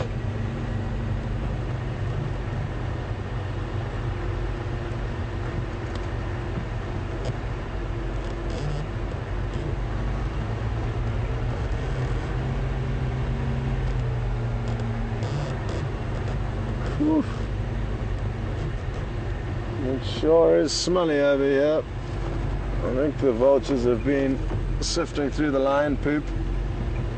The hooded vultures do feed on lion poop, so... And there we can see one taking off. Let's see if we're going to be able to get this other one before it does. Oh, I need to creep in a little bit forward to one more gap, and then we'll see a hooded vulture. One day. Nearly. Well done. Okay, but it looks like we have found another lion here. So we did go past the kill. Watch out for the buffalo thorn there, Jason. The kill is in a very thick piece of vegetation, so difficult for us to see in there, but there's another member here looking equally, if not actually worse off than the other one. Hello. Now you can tell from the rate that his heart is beating, or that he's panting rather, that he's in an uncomfortable state of affairs. Too much buffalo.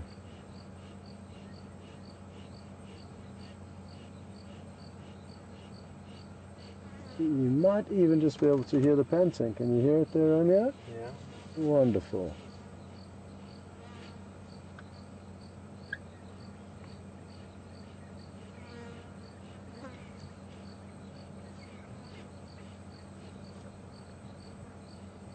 Not a pleasant situation to be in.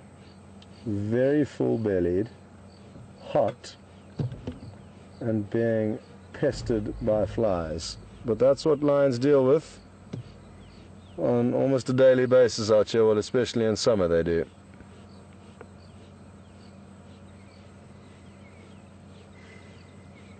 Okay, well,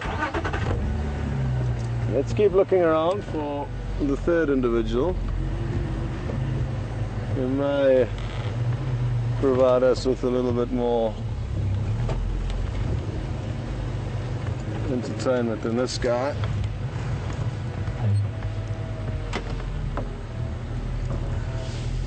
Although he has just put his head up, so let's stay here for a moment and enjoy this view.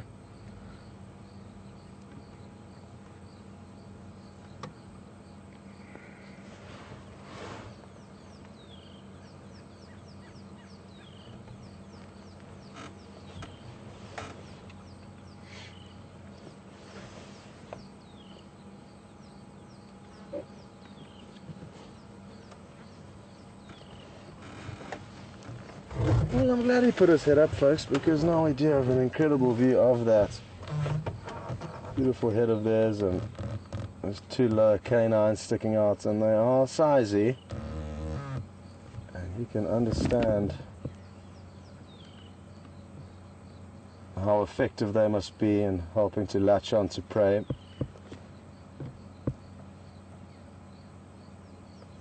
Okay, hello. There we go. Oh, he doesn't look in a good state. But the fact that his head's up is a good one.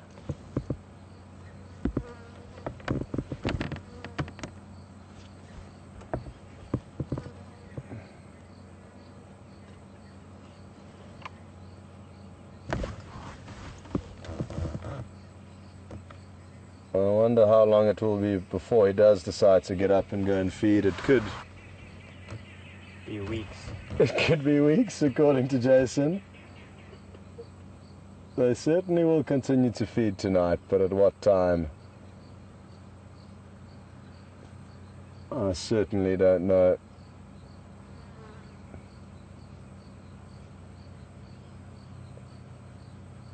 This guy certainly is looking in worse shape than the other one we saw initially.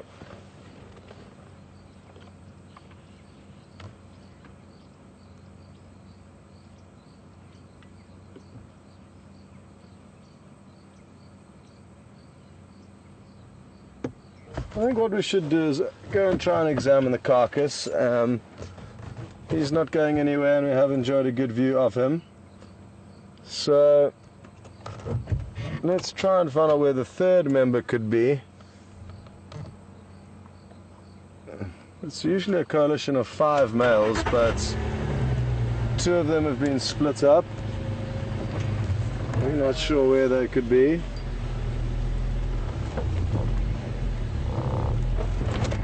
What did he hear there? Sorry. Anything interesting back there where you looked? No? Okay. Oh, bless you. Watch him sneeze, yeah? Come on, give us a sneeze. You don't want to continue with that sneeze? Okay. Oh.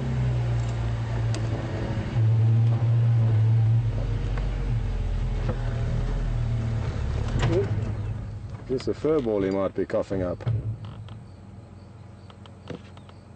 Let's watch this space. We may see him doing something interesting. Sorry about the backwards and forwards, Jason. And every time I start the vehicle, I think he's going to do something, which he doesn't end up doing.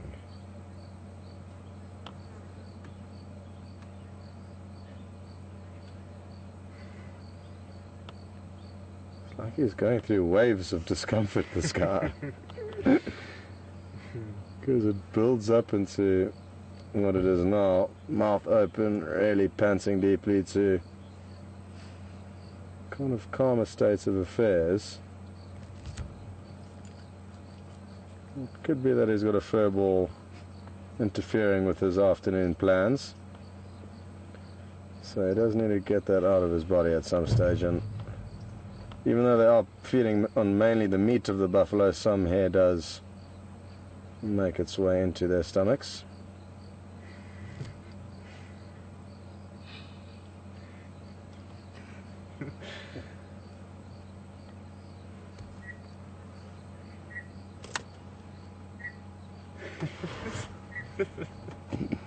Not in a good state. Not in a good state. Would you like some more buffalo, Mr. Lion?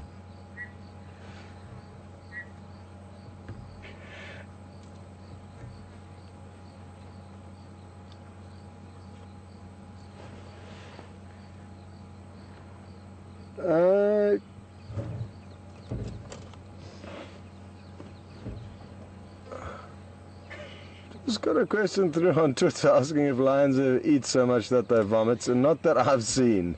Not that I've seen, but I guess it could happen. But it's unlikely, and animals and a lot of nature typically tend to avoid wasting, and that would be wasting. So I've never seen it, Could well have happened though, and it looked like if it hasn't happened, this may well be the first lion to do it. Because something looks like it's got to give. He can't continue like this, you wouldn't think. But no, sadly, well, not sadly, I've never seen a lion vomiting from eating too much, but it could well have happened.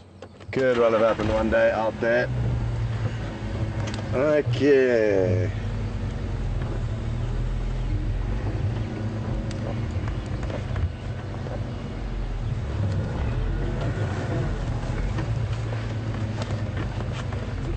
Romeo's giggling like a little girl on the back here. He enjoyed that. But that's all good. We're here to have fun. So here we go. Are you all together, Romeo? Huh? I'm trying, eh? Okay, just breathe deeply. Jason wasn't taking too much pity for that lion, and he found it rather amusing that it had eaten himself into that kind of a sticky situation. Where is the buffalo? Where did it go? Isn't that it in the back? I can't see anything.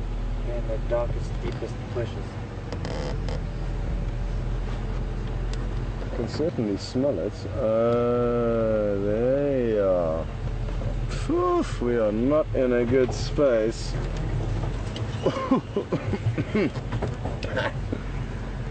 Okay, we're just going to give you a quick show of what we're looking at here.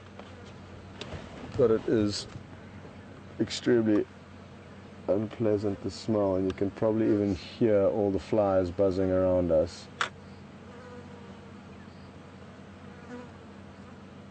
So that is the remains of the buffalo in there. I know it's very thick. There looks to be quite a bit of it left in there. As you can see, the flies are the only ones giving it attention at the moment. Oh, lots of meat still left there, so who knows whether these hyena will be back putting pressure on the lion this evening.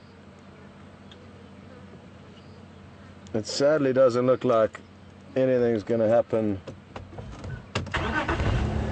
this evening unless the hyena come in numbers in the next few minutes. So that is the kill.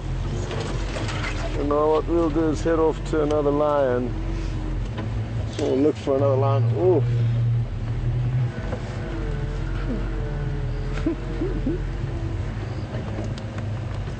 It stinks here, folks. Whew.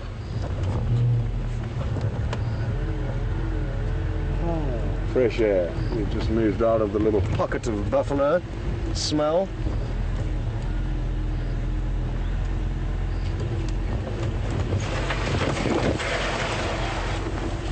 I think we should show you a stereotypical vulture shot. Just going to try and get the right angles here so you can see their beaks the best, because you need to see their beaks. That could do.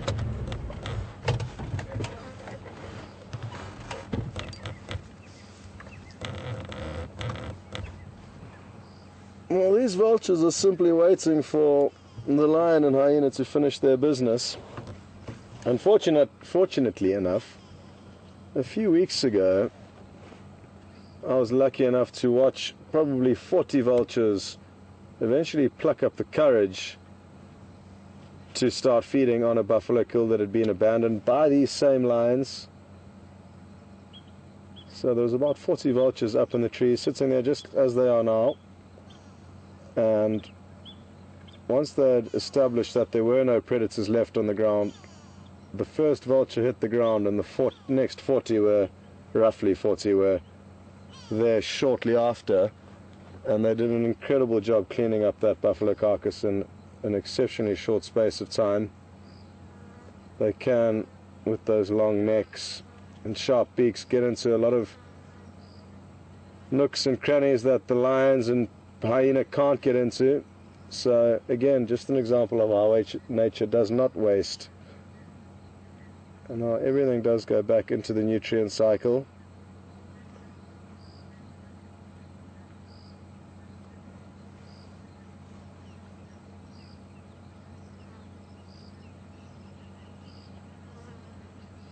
Oh, Jason, try and get these two here. They're having on the left, they're having a little bit of a thing here.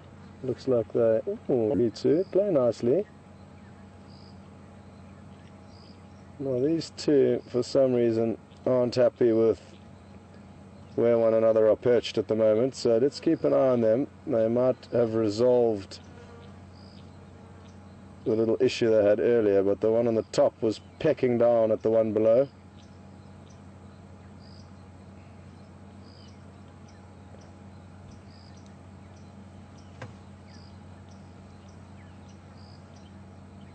No, all is well now. Well, obviously just fighting over good branches to spend the night. These vultures will spend the night here. They know that there's no point in leaving. There's a guaranteed meal here for them.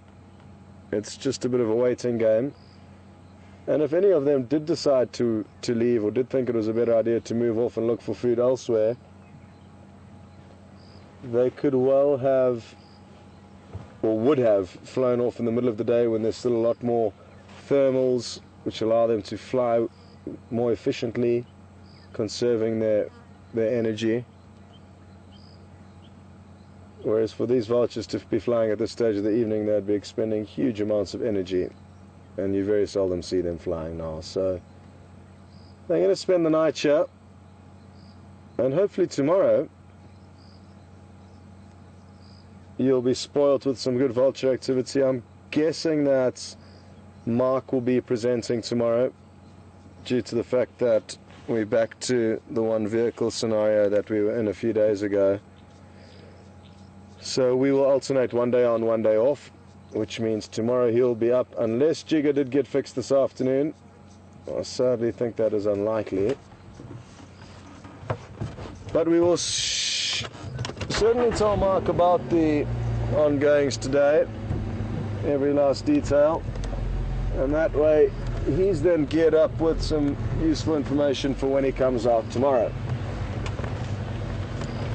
Even if we told him nothing, this road that we go down here is the road into Djuma that we travel down every morning, so he would be coming directly past here anyway.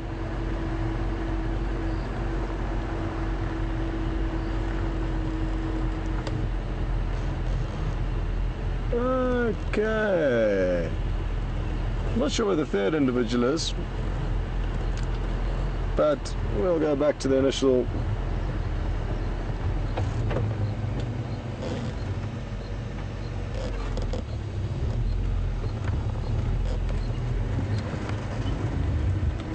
Let's see if we can get a nice view of. Don't worry, buddy. We don't want any buffalo. We just want to have a look at you.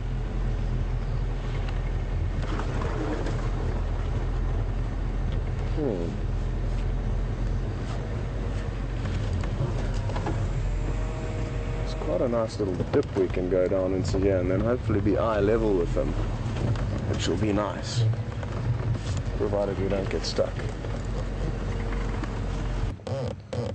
Well, as you can see, we have got an incredible angle on him. We've managed to sneak down into a nice little valley, or donga rather, depression, and that's got us not quite eye level with him, but close enough, and that does just give us this beautiful, beautiful view. Typically the lower the angle the better with lions.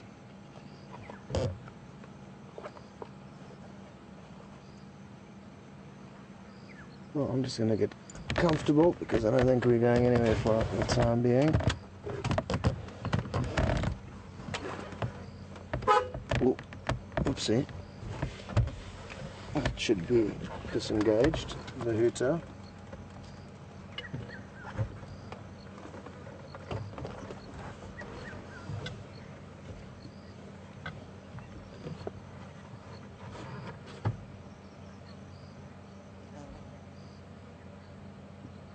Well, we are close enough to that carcass to hear if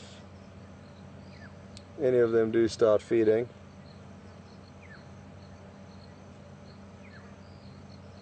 So I think it's best for us just to sit with them now. We've got a great view from here.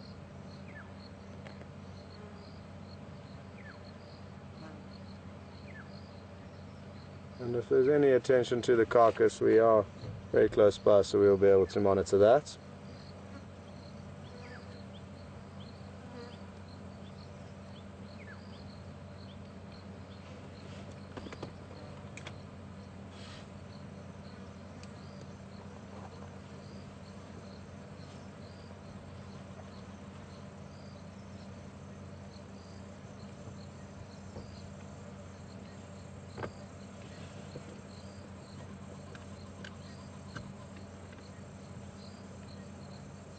It was so nice when they stared directly at us like he was doing.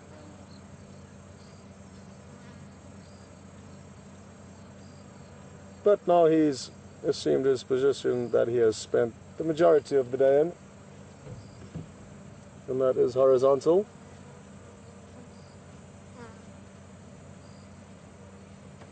And you certainly can't blame him though when you look at how full that belly is. The Romeo just pounds across slightly. You've got a good side profile of a large bulge of buffalo in that belly.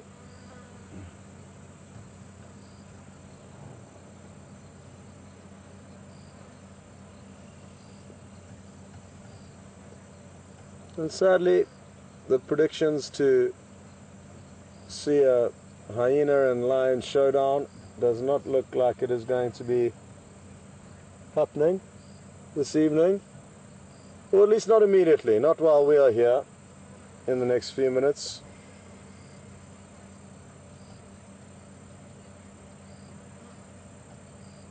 But potentially later on this evening or the early hours of the morning,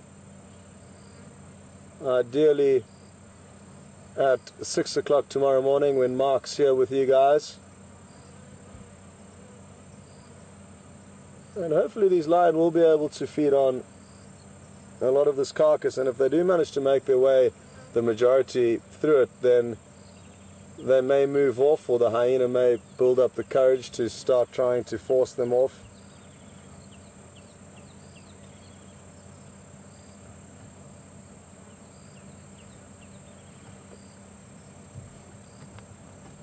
But only time will tell. So I think it's definitely worth tuning in tomorrow morning to see what does happen.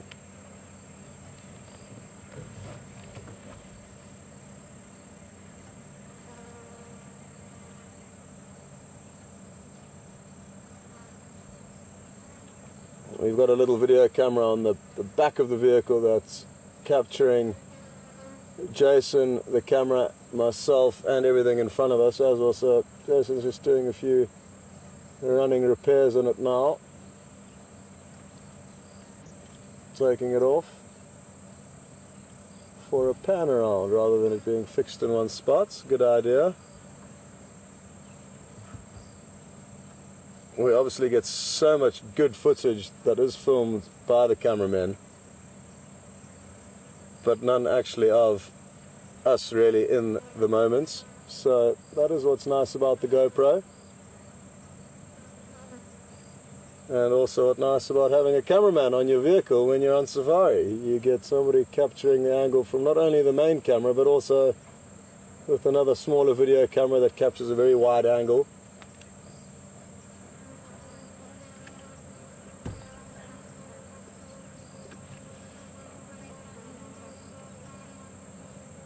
I hope you can hear the flies that are all buzzing around us. Thankfully they're giving more attention to the lions than us.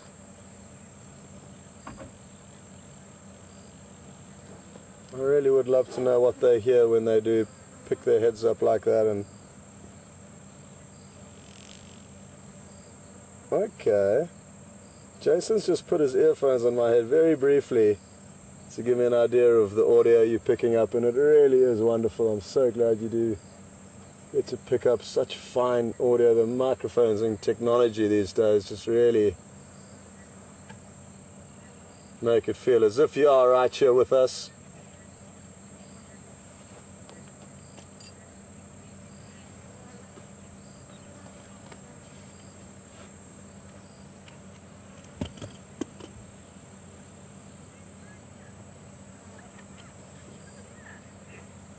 You can probably hear the excitement of a lady in the background. She's obviously arriving at the sighting for the first time.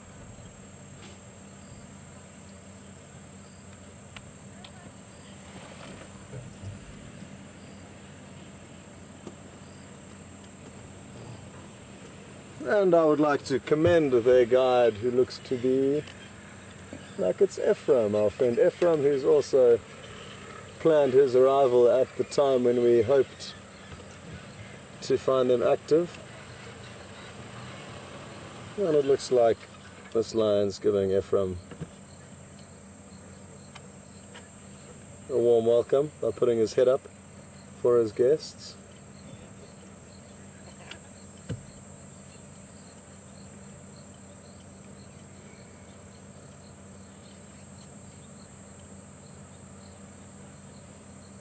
It's been a great time of year for anybody involved in the ongoings of the Sabi Sands, be it for you, our viewers, dotted all over the world, or the actual guests that are lucky enough to have made it out here. Because like I say, the game viewing over the last few days has been phenomenal, and we're all thoroughly enjoying it, because we know that it can just as easily be dead quiet. These animals can all be doing their business, but without us knowing where they are. Very easily the networks of roads here can only get us to certain places, and the majority of which is actually inaccessible to us, and it's when the animals get into these inaccessible areas that we lose track of them.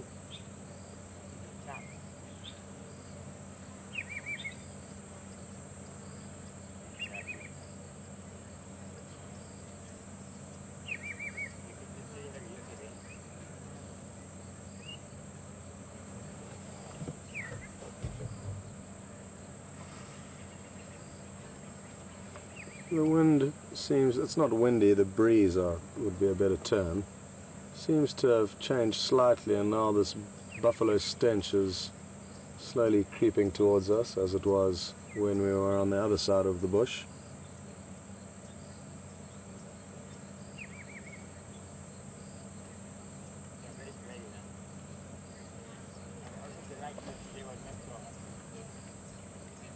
I wouldn't mind being a lion for 1 or 2 days, or in a future life. But one thing I wouldn't envy about their life is that they do put their heads into some very smelly feeding places. And bear in mind that this buffalo was killed the night before last, so it's been stewing in this hot and humid environment for 2 full days now.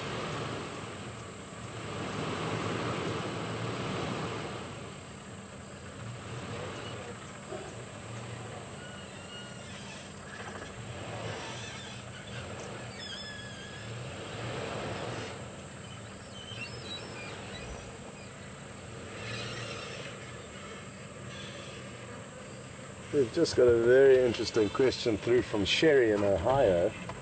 Good evening, Sherry, and welcome on board. Sherry asked whether there's a chance that a leopard may come and investigate the opportunity to steal some meat, and they certainly do that. As incredibly risky as it is, I've actually seen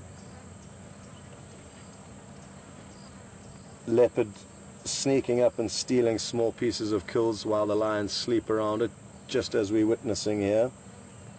It was one specific event that I remember clearly, and it was a young male leopard. He was about 20 months old at the time, and he had just started being he had just started being rejected by his mother. She was about to give birth to new cubs and wanted him out of her life and less responsibility. She had done her role for him. So he was on his own, still lingering in his mother's territory, as does Kunyuma and Quarantine. And he stumbled upon this lion kill. They had killed a waterbuck. And thankfully it was very hot, and they were all seeking refuge in the shade. The waterbuck itself was under a shady bush, but all the lion were about 20 meters away, which isn't far. And this leopard managed to sneak up and steal a piece of meat without the lions even knowing. It was a hair-raising sighting to be in, because if they'd have woken up, there were no trees very close by big enough for that leopard to get up and be safe in. So I was certainly fearing for that leopard's life, and there will be opportunities where, be it a young leopard or an old leopard taking a chance, does come unstuck, and the lions do get a hold of them. And if a lion gets a hold of a leopard, folks, it's no competition, because they are just far larger, far larger than leopard. Even a lioness would be considerably larger than a big male leopard. So that, coupled with the fact that lions are often not alone as the leopard are, they've got not one but several lions to contend with. But good question, Sherry, and thanks for asking that. It certainly can happen, but it isn't something that I've seen happen very often, and the leopard's got to be either very brave or very hungry to pull off that kind of a stunt.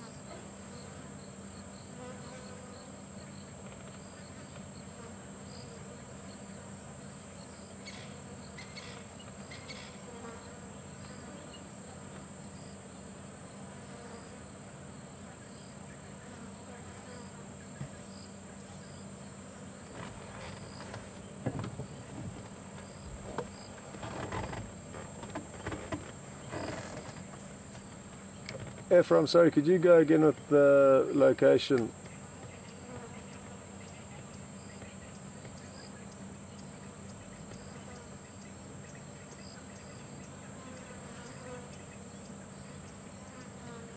Okay, copy, thank you.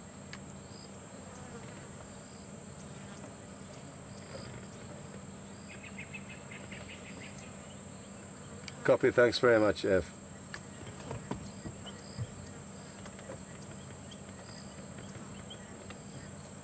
Okay.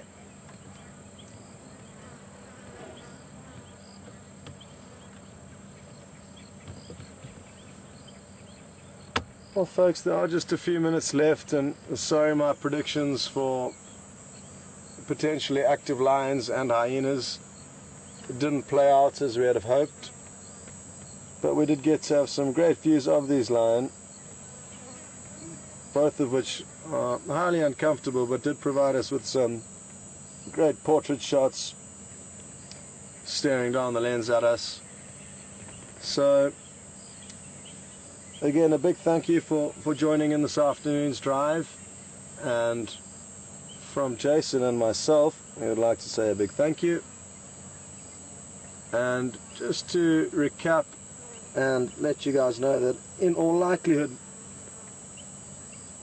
tomorrow it'll be Mark up and either VM or Brian on camera. I think we're going to try and take turns now while Jiga's getting fixed,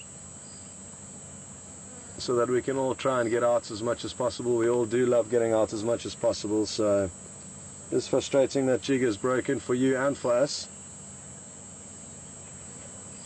but hopefully it will be up and running again shortly. The mechanics should, I'm guessing, be able to keep fine-tuning as to what could be causing the problem.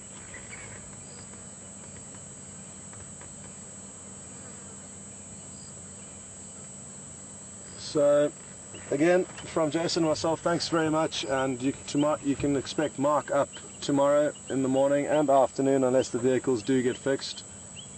And just enjoy the audio and the sights of this line for the last few minutes as we close out. Until next time, thanks again and all the best.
Listen to the hyena, folks.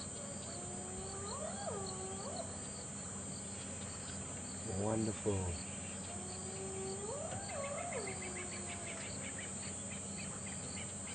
The hyena calling with the shot of the moon really is wonderful.